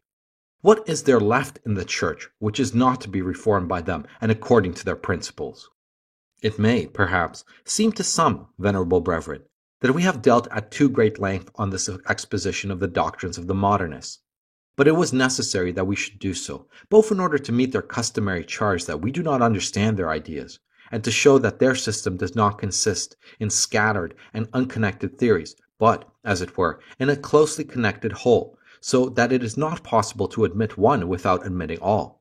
For this reason, too, we have had to give to this exposition a somewhat didactic form, and not to shrink from employing certain unwanted terms which the modernists have brought into use. And now, with our eyes fixed upon the whole system, no one will be surprised that we should define it to be the synthesis of all heresies.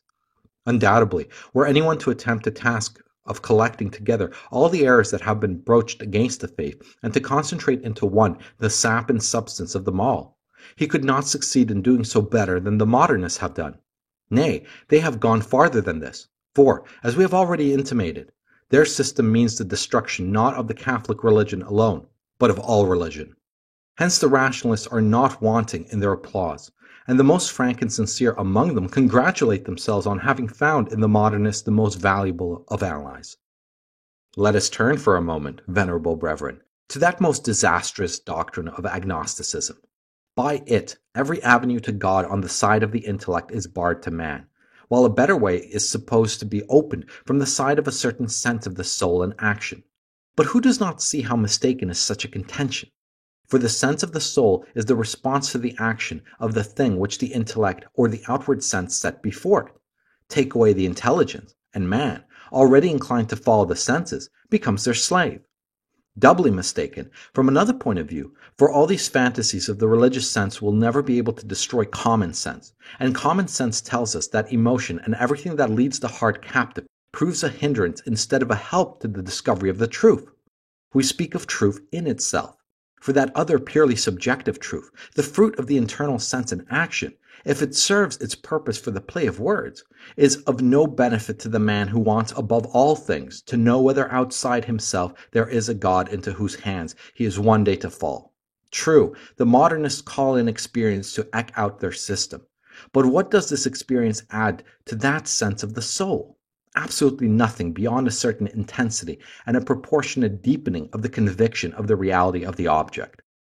But these two will never make the sense of the soul into anything but sense, nor will they alter its nature, which is liable to deception when the intelligence is not there to guide it, On the contrary, they but confirm and strengthen this nature. For the more intense the sense is, the more it is really sense. And as we are here dealing with religious sense and the experience involved in it, it is known to you, venerable brethren, how necessary in such a matter is prudence, and the learning by which prudence is guided. You know it from your own dealings with souls, and especially with souls in whom sentiment predominates.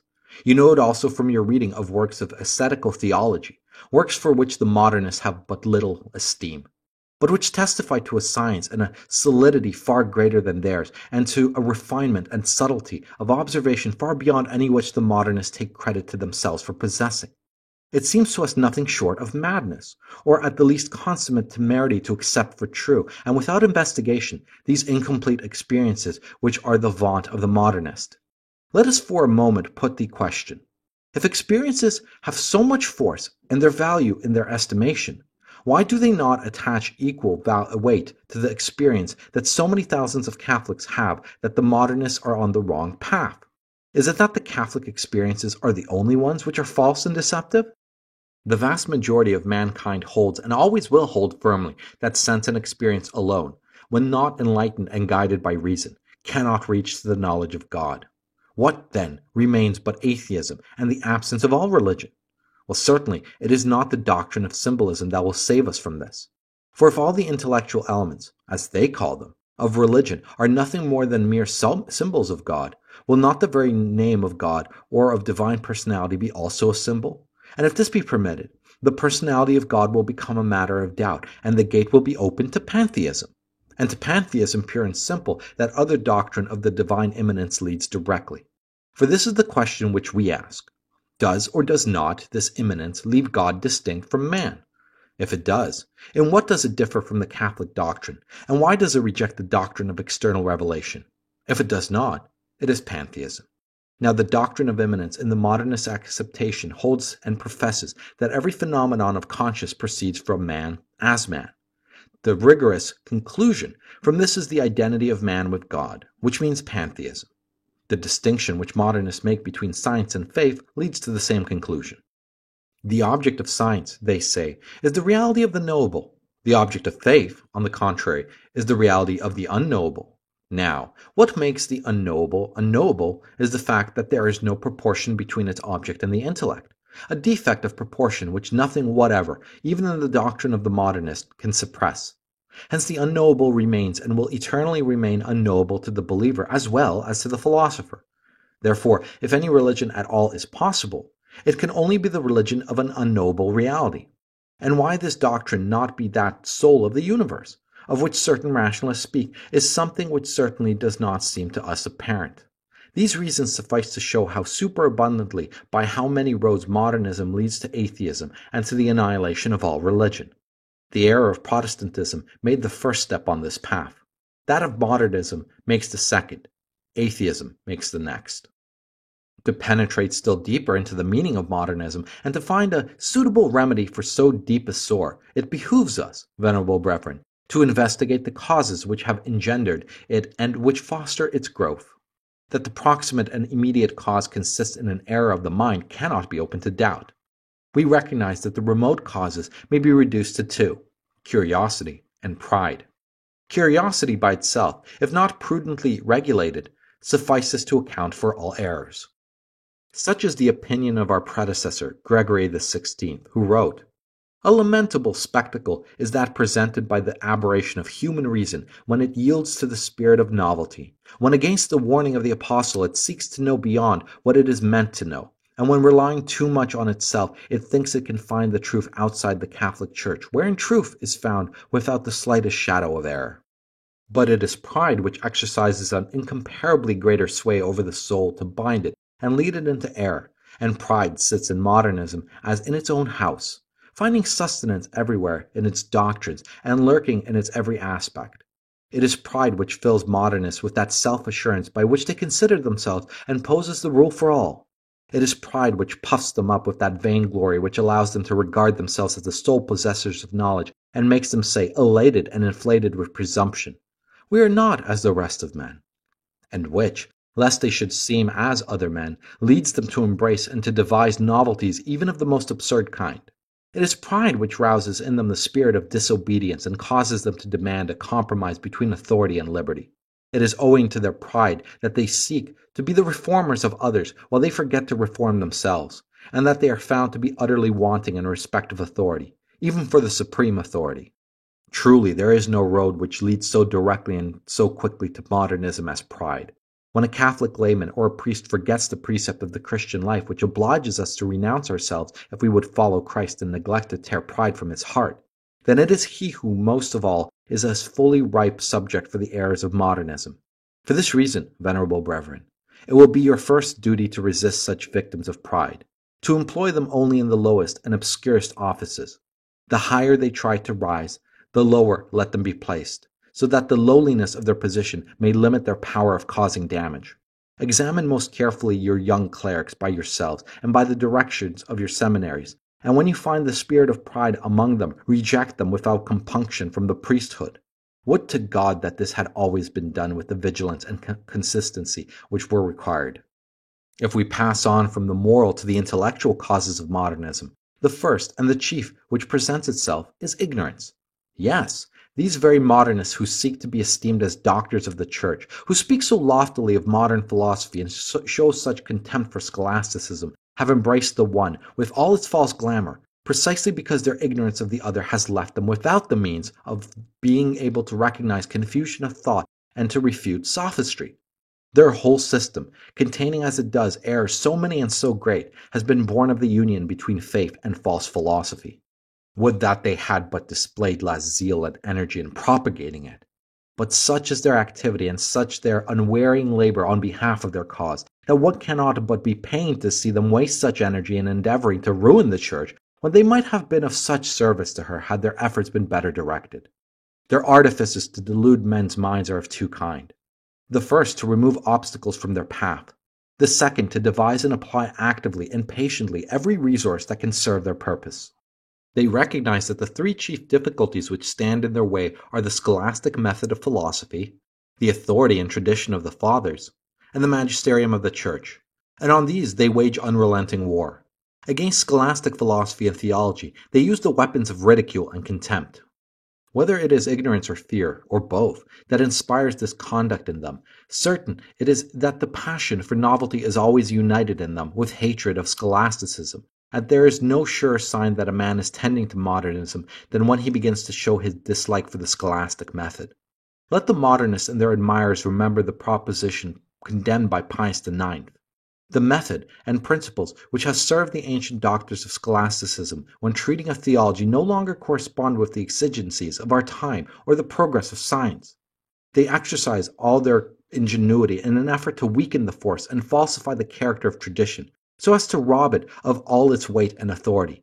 But for Catholics, nothing will remove the authority of the Second Council of Nicaea, where it condemns those who dare, after the impious fashion of heretics, to deride the ecclesiastical traditions, to invent novelties of some kind, or endeavor by malice or craft to overthrow any one of the legitimate traditions of the Catholic Church, nor that of the declaration of the Fourth Council of Constantinople. We therefore profess to preserve and guard the rules bequeathed to the Holy Catholic and Apostolic Church by the holy and most illustrious apostles, by the orthodox councils, both general and local, and by every one of those divine interpreters, the fathers and doctors of the Church. Wherefore the Roman pontiffs, Pius IV and Pius IX, ordered the insertion of the profession of faith of the following declaration: I most firmly admit and embrace the apostolic and ecclesiastical traditions and others observances and constitutions of the Church. The modernists pass judgment on the holy fathers of the Church, even as they do upon tradition. With consummate temerity, they assure the public that the fathers, while personally most worthy of all veneration, were entirely ignorant of history and criticism, for which they are only excusable on account of the time in which they lived. Finally, the modernists try in every way to diminish and weaken the authority of the ecclesiastical magisterium itself, by sacrilegiously falsifying its origin, character, and rights, and by freely repeating the calumnies of its adversaries. To the entire band of modernists may be applied those words which our predecessor sorrowfully wrote: to bring contempt and odium on the mystic spouse of Christ, who is the true light, the children of darkness have been wont to cast in her face before the world a stupid calumny, and perverting the meaning and force of things and words, to depict her as the friend of darkness and ignorance, and the enemy of light, science, and progress. This being said, venerable brethren, there is little reason to wonder that the modernists vent all their bitterness and hatred on Catholics who zealously fight the battles of the Church. There is no species of insult which they do not heap upon them, but their usual course is to charge them with ignorance or obstinacy. When an adversary rises up against them with an erudition and force that renders them undoubtable, they seek to make a conspiracy of silence around him to nullify the effects of his attack. The policy towards Catholics is the more invidious in that they belaud with admiration which knows no bounds the writers who range themselves on their side, hailing their works, exuding novelty in every page, with a chorus of applause. For them, the scholarship of a writer is in direct proportion to the recklessness of his attacks on antiquity, and of his efforts to undermine tradition and the ecclesiastical magisterium. When one of their number falls under the condemnation of the Church, the rest of them, to the disgust of good Catholics, gather around him, loudly and publicly applaud him, and hold him up in veneration as almost a martyr for truth. The young, excited and confused by all this clamor of praise and abuse, some of them afraid of being branded as ignorant, others ambitious to rank among the learned, and both classes goaded internally by curiosity and pride, not infrequently surrender and give themselves up to modernism. And here we have already some of the artifices employed by modernists to exploit their wares. What efforts do they not make to win new recruits? They seize upon professorships in the seminaries and universities, and gradually make of them chairs of pestilence. In sermons from the pulpit they disseminate their doctrines, although possibly in utterances which are veiled. In congresses they express their teachings more openly. In their social gatherings they introduce them and commend them to others. Under their own names and under pseudonyms, they publish numbers of books, newspapers, reviews, and sometimes one and the same writer adopts a variety of pseudonyms to trap the innocuous reader into believing in a multitude of modernist writers. In short, with feverish activity, they leave nothing untried in act, speech, and writing. And with what result? We have to deplore the spectacle of many young men, once full of promise and capable of rendering great service to the Church, now gone astray. It is also a subject of grief to us that many others who, while they certainly do not go so far as the former, have yet been so infected by breathing a poisonous atmosphere as to think, speak, and write with a degree of laxity which ill becomes a Catholic. They are to be found among the laity and in the ranks of the clergy, and they are not wanting even in the last place where one might expect to meet them, in religious communities. If they treat of biblical questions, it is upon modernist principles. If they write history, they carefully, and with ill-concealed satisfaction, drag into the light, on the plea of telling the whole truth, everything that appears to cast a stain upon the Church. Under the sway of certain a priori conceptions, they destroy as far as they can the pious tradition of the people, and bring into disrespect certain relics highly venerable from their antiquity. They are possessed by the empty desire of having their names upon the lips of the public, and they know that they would never succeed in this were they to say only what has always been said by all men. Meanwhile, it may be that they have persuaded themselves that in all this they are really serving God and the Church. In reality, they only offend both, less perhaps by their works in themselves than by the spirit in which they write, and by the encouragement they thus give to the aims of the modernists. Against this host of grave errors and its secret and open advance, our predecessor, Leo XIII, of happy memory, worked strenuously, both in his words and his acts, especially as regards the study of the Bible. But, as we have seen, the modernists are not easily deterred by such weapons. With an affectation of great submission and respect, they proceeded to twist the words of the pontiff to their own sense, while they describe his actions as directed against others than themselves. Thus the evil has gone on increasing from day to day. We, therefore, venerable brethren, have decided to suffer no longer delay and to adopt measures which are more efficacious. We exhort and conjure you to see to it that in this most grave matter no one shall be in a position to say that you have been in the slightest degree wanting in vigilance, zeal, or firmness. And what we ask of you and expect of you, we ask and expect also of all other pastors of souls, of all educators and professors of clerics, and in a very special way of the superiors of religious communities. In the first place, with regard to studies, we will and strictly ordain that scholastic philosophy be made the basis of the sacred sciences.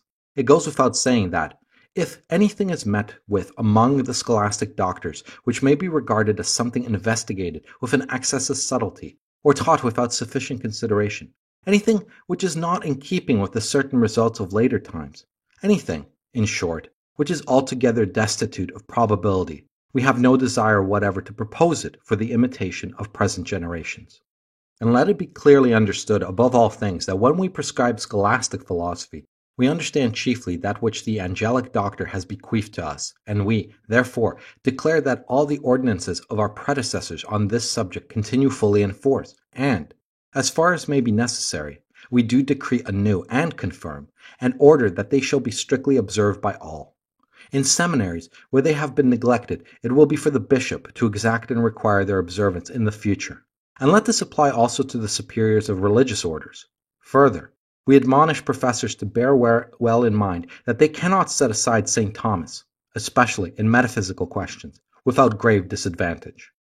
On this philosophical foundation, the theological edifice is to be carefully raised.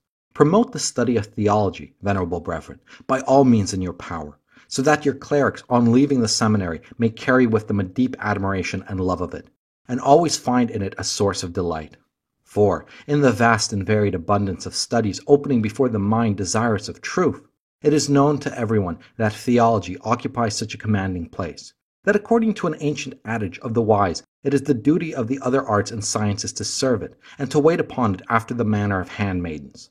We will add that we deem worthy of praise those who, with full respect for tradition, the fathers, and the ecclesiastical magisterium, endeavor, with well-balanced judgment, and guided by Catholic principles, which is not always the case, to illustrate positive theology by throwing upon it the light of true history.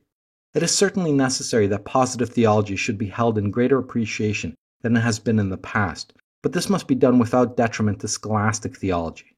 And those are to be disapproved as modernists who exalt positive theology in such a way as to seem to despise the scholastic.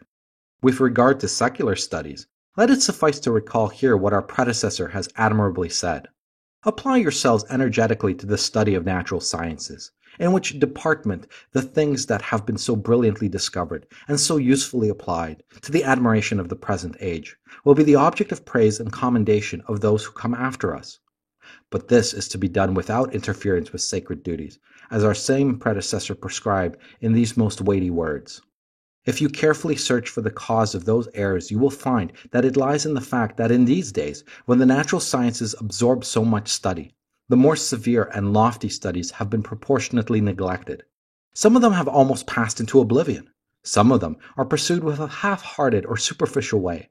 And sad to say, now that the splendor of the former estate is dimmed, they have been disfigured by perverse doctrines and monstrous errors.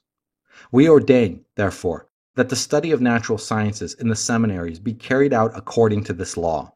All these prescriptions, both our own and those of our predecessor, are to be kept in view whenever there is question of choosing directors and professors for seminaries and Catholic universities. Anyone who in any way is found to be tainted by modernism is to be excluded without compunction from these offices, whether of government or of teaching, and those who already occupy them are to be removed. The same policy is to be adopted towards those who openly or secretly lend countenance to modernism, either by extolling the modernists and excusing their culpable conduct, or by carping at scholasticism and the fathers and the magisterium of the church, or by refusing obedience to ecclesiastical authority in any of its depositories, and towards those who show a love of novelty in history, archaeology, biblical exegesis, and finally, towards those who neglect the sacred sciences or appear to prefer to them the secular. In all this question of studies, venerable brethren, you cannot be too watchful or too constant, but most of all in the choice of professors, for as a rule the students are modeled after the pattern of their masters. Strong in the consciousness of your duty, act always in this matter with prudence and with vigor. Equal diligence and severity are to be used in examining and selecting candidates for holy orders. Far, far from the clergy be the love of novelty. God hateth the proud and the obstinate mind. For the future, the doctorate of theology and canon law must never be conferred on anyone who has not first of all made the regular course of scholastic philosophy. If confirmed, it shall be held as null and void. The rules laid down in 1896 by the Sacred Congregation of Bishops and Regulars for the clerics, both secular and regular, of Italy, Concerning the frequenting of the universities, we now decree to be extended to all nations. Clerics and priests inscribed by a Catholic institute or university must not in the future follow in civil universities those courses for which there are chairs in the Catholic institutes to which they belong. If this has been permitted anywhere in the past, we ordain that it be not allowed for the future. Let the bishops who form the governing board of such Catholic institutes or universities watch with all care that these our commands be constantly observed. It is also the duty of the bishops to prevent writings of modernists, or whatever savors of modernism or promotes it, from being read when they have been published, and to hinder their publication when they have not. No books or papers or periodicals whatever of this kind are to be permitted to seminaries or university students. The injury to them would be not less than that which is caused by immoral reading. Nay, it would be greater, for such writing poisons Christian life at its very font. The same decision is to be taken concerning the writings of some Catholics, who, though not evilly disposed themselves, are ill instructed in theological studies and imbued with modern philosophy, and strive to make this harmonize with the faith, and, as they say, to turn it to profit of the faith. The name and reputation of these authors cause them to read without suspicion, and they are, therefore, all the more dangerous in gradually preparing the way for modernism. To add some more general directions, venerable brethren, in a matter of such moment, we order that you do everything in your power to drive out of your diocese, even by solemn interdict, any pernicious books that may be in circulation there. The Holy See neglects no means to remove writings of this kind, but their number has now grown to such an extent that it is hardly possible to subject them all to censure. Hence it happens sometimes that the remedy arrives too late, for the disease has taken root during the decay. We will, therefore, that the bishops, putting aside all fear and the prudence of the flesh, despising the clamor of evil men, shall, gently, by all means, but firmly, do each his own part in this work, remembering the injunctions of Leo XIII in the Apostolic Constitution Officiarium. Let the ordinaries, acting in this also as delegates of the Apostolic See, exert themselves to prescribe and to put out of reach of the faithful injurious books or other writings printed or circulated in their dioceses. In this passage the bishops, it is true, receive an authorization, but they have also a charge laid upon them. Let no bishop think that he fulfills his duty by denouncing to us one or two books, while a great many others of the same kind are being published and circulated. Nor are you to be deterred by the fact that a book has obtained elsewhere the permission which is commonly called the imprimatur, both because this may be merely simulated, and because it may have been granted through carelessness or too much indulgence or excessive trust placed in the author, which last has perhaps sometimes happened in the religious orders. Besides, just as the same food does not agree with everyone, it may happen that a book, harmless in one place, may, on account of the different circumstances, be hurtful in another. Should a bishop, therefore, after having taken the advice of prudent persons, deem it right to condemn any such books in his diocese, we give him ample faculty for the purpose, and we lay upon him the obligation of doing so. Let all this be done in a fitting manner, and in certain cases it will suffice to restrict the prohibition to the clergy, but in all cases it will be obligatory on Catholic booksellers not to put on sale books condemned by the bishop. And while we are treating of this subject, we wish the bishops to see to it that booksellers do not, through desire for gain, engage in evil trade. It is certain that in the catalogues of some of them, the books of the modernists are not infrequently sought with no small praise. If they refuse obedience, let the bishops, after due admonition, have no hesitation in depriving them of the title of Catholic bookseller. This applies, and with still more reason, to those who have the title of episcopal booksellers. If they have that of pontifical booksellers, let them be denounced to the Apostolic See. Finally, we remind all of Article 26 of the above-mentioned Constitution Officiorium. All those who have obtained an apostolic faculty to read and keep forbidden books are not thereby authorized to read and keep books in periodicals forbidden by the local ordinaries unless the apostolic faculty expressly concedes permission to read and keep books condemned by anyone whosoever. It is not enough to hinder the reading and the sale of bad books, it is also necessary to prevent them from being published. Hence, let the bishops use the utmost strictness in granting permission to print. Under the rules of the Constitution Officiorium, many publications require the authorization of the ordinary, and in certain dioceses, since the bishop cannot personally make himself acquainted with them all, it has been the custom to make a suitable number of official censors for the examination of writings. We have the highest esteem for this institution of censors. And we not only exhort, but we order that it be extended to all dioceses. In all episcopal curias, therefore, let censors be appointed for the revision of works intended for publication, and let the censors be chosen from both ranks of the clergy, secular and regular, men whose age, knowledge, and prudence will enable them to follow the safe and golden means in their judgment. It shall be their office to examine everything which requires permission for publication according to Article 41 and 42 of the above-mentioned Constitution. The censor shall give his verdict in writing. If it be favorable, the bishop must give the permission for publication by the word imprimatur, which must be preceded by the nihil obstate and the name of the censor. In the Roman Curia, official censors shall be appointed in the same way as elsewhere, and the duty of nominating them shall appertain to the master of the sacred palace, after they have been proposed to the cardinal vicar and have been approved and accepted by the sovereign pontiff. It will also be the office of the master of the sacred palace to select the censor for each writing. Permission for publication will be granted by him as well as by the cardinal vicar or his vicegerent, and this permission, as above prescribed, must be preceded by a nihil obstate and the name of the censor.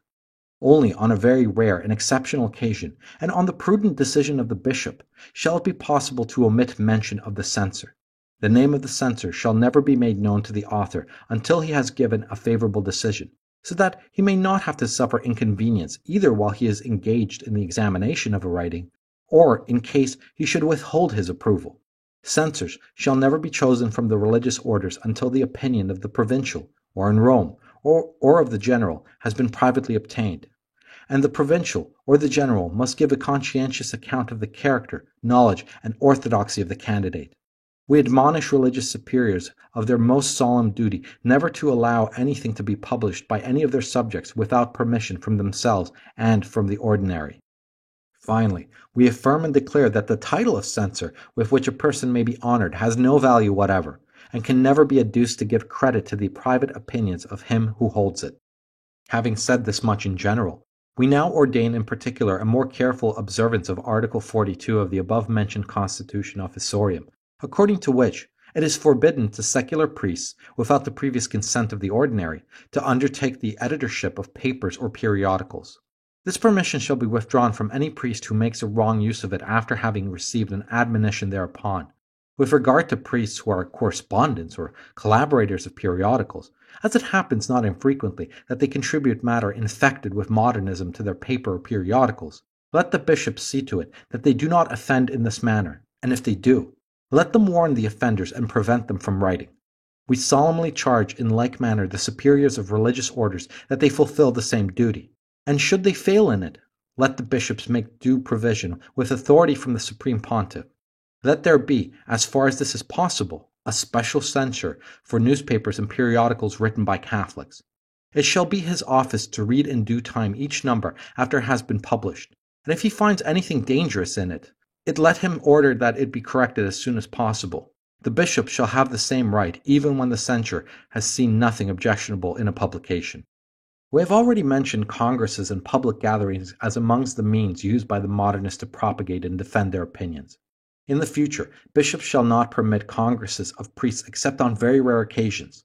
When they do permit them, it shall only be on condition that matters appertaining to the bishops or the apostolic see be not treated in them, and that no resolutions or petitions be allowed that would imply a usurpation of sacred authority, and that absolutely nothing be said of them which savors of modernism, Presbyterianism, or laicism. At congresses of this kind, which can only be held after permission in writing has been obtained in due time, and for each case it shall not be lawful for priests of other dioceses to be present without the written permission of their ordinary. Further, no priest must lose sight of the solemn recommendations of Leo XIII. Let priests hold as sacred the authority of their pastors. Let them take it for certain that the sacerdotal ministry, if not exercised under the guidance of the bishop, can never be either holy, or very fruitful, or worthy of respect. But to what avail, venerable brethren, will be all our commands and prescriptions if they be not dutifully and firmly carried out? In order that this may be done, it has seemed expedient to us to extend to all dioceses the regulations which the bishops of Umbria, with great wisdom, laid down for theirs many years ago, in order, they say, to extirpate the errors already propagated and to prevent their further diffusion, and to remove those teachers of impiety through whom the pernicious effects of such diffusion are being perpetuated, this sacred assembly, following the example of St. Charles Borromeo, has decided to establish in each of the dioceses a council consisting of approved members of both branches of the clergy, which shall be charged with the task of noting the existence of errors and the devices by which new ones are introduced and propagated, and to inform the bishop of the whole, so that he may take counsel with them as to the best means for suppressing the evil at the outset and preventing its spreading for the ruin of souls, or, worse still, gaining strength and growth. We decree, therefore, that in every diocese a council of this kind, which we are pleased to name the Council of Vigilance, be instituted without delay. The priests called to form part in it shall be chosen somewhat after the manner above prescribed for the censors, and they shall meet every 2 months on an appointed day in the presence of the bishop.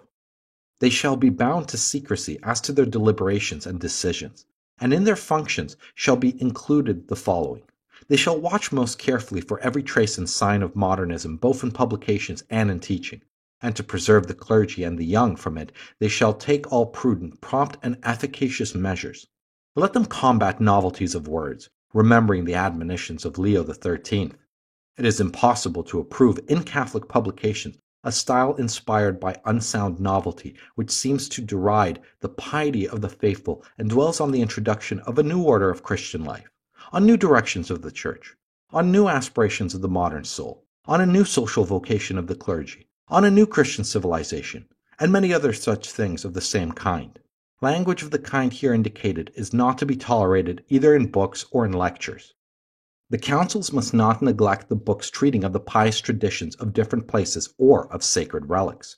Let them not permit such questions to be discussed in journals or periodicals destined to foster piety, either with expressions savoring of mockery or contempt, or by dogmatic pronouncements, especially when, as is often the case, what is stated as a certainty either does not pass the limit of probability or is based on prejudiced opinion. Concerning sacred relics, let this be the rule. If bishops, who alone are judges in such matters, know for certain that a relic is not genuine, let them remove it at once from the veneration of the faithful.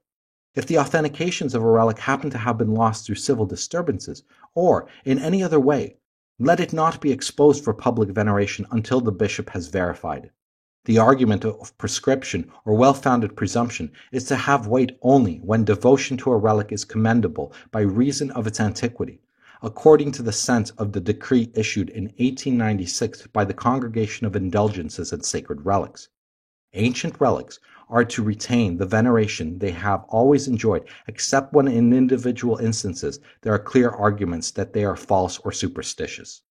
In passing judgment on pious traditions, let it always be borne in mind that in this matter the Church uses the greatest prudence, and that she does not allow traditions of this kind to be narrated in books except with the utmost caution and with the insertion of the declaration imposed by Urban VIII.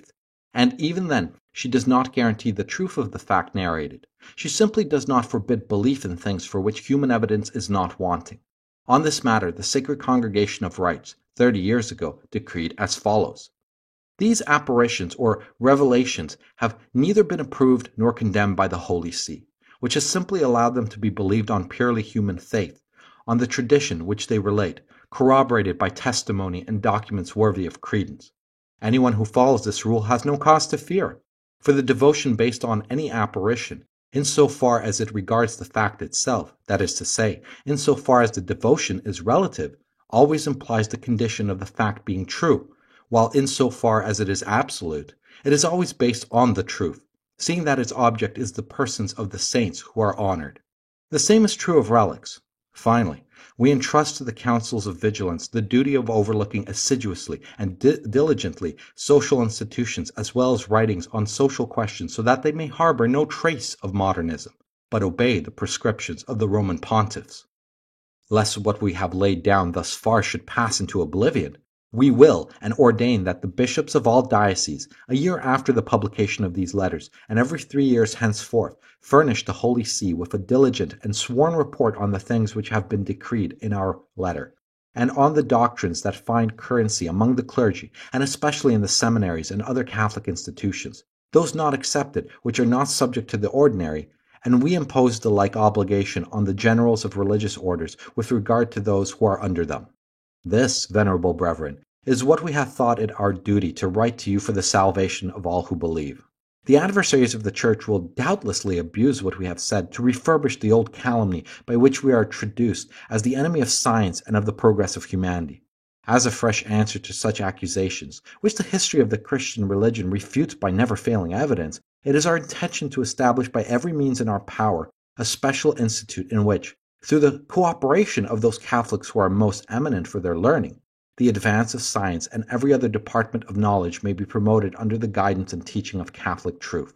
God grant that we may happily realize our design with the assistance of all those who bear a sincere love for the Church of Christ. But of this we propose to speak on another occasion.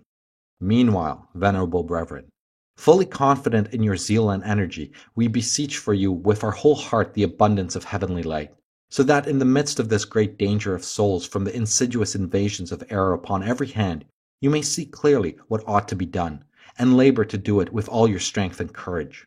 May Jesus Christ, the author and the finisher of our faith, be with you in his power, and may the Immaculate Virgin, the destroyer of all heresies, be with you by her prayers and aid. And we, as a pledge of our affection and of the divine solace in adversity, most lovingly grant to you, your clergy and people, the apostolic benediction. Thanks for listening. Merry Christmas. Go team.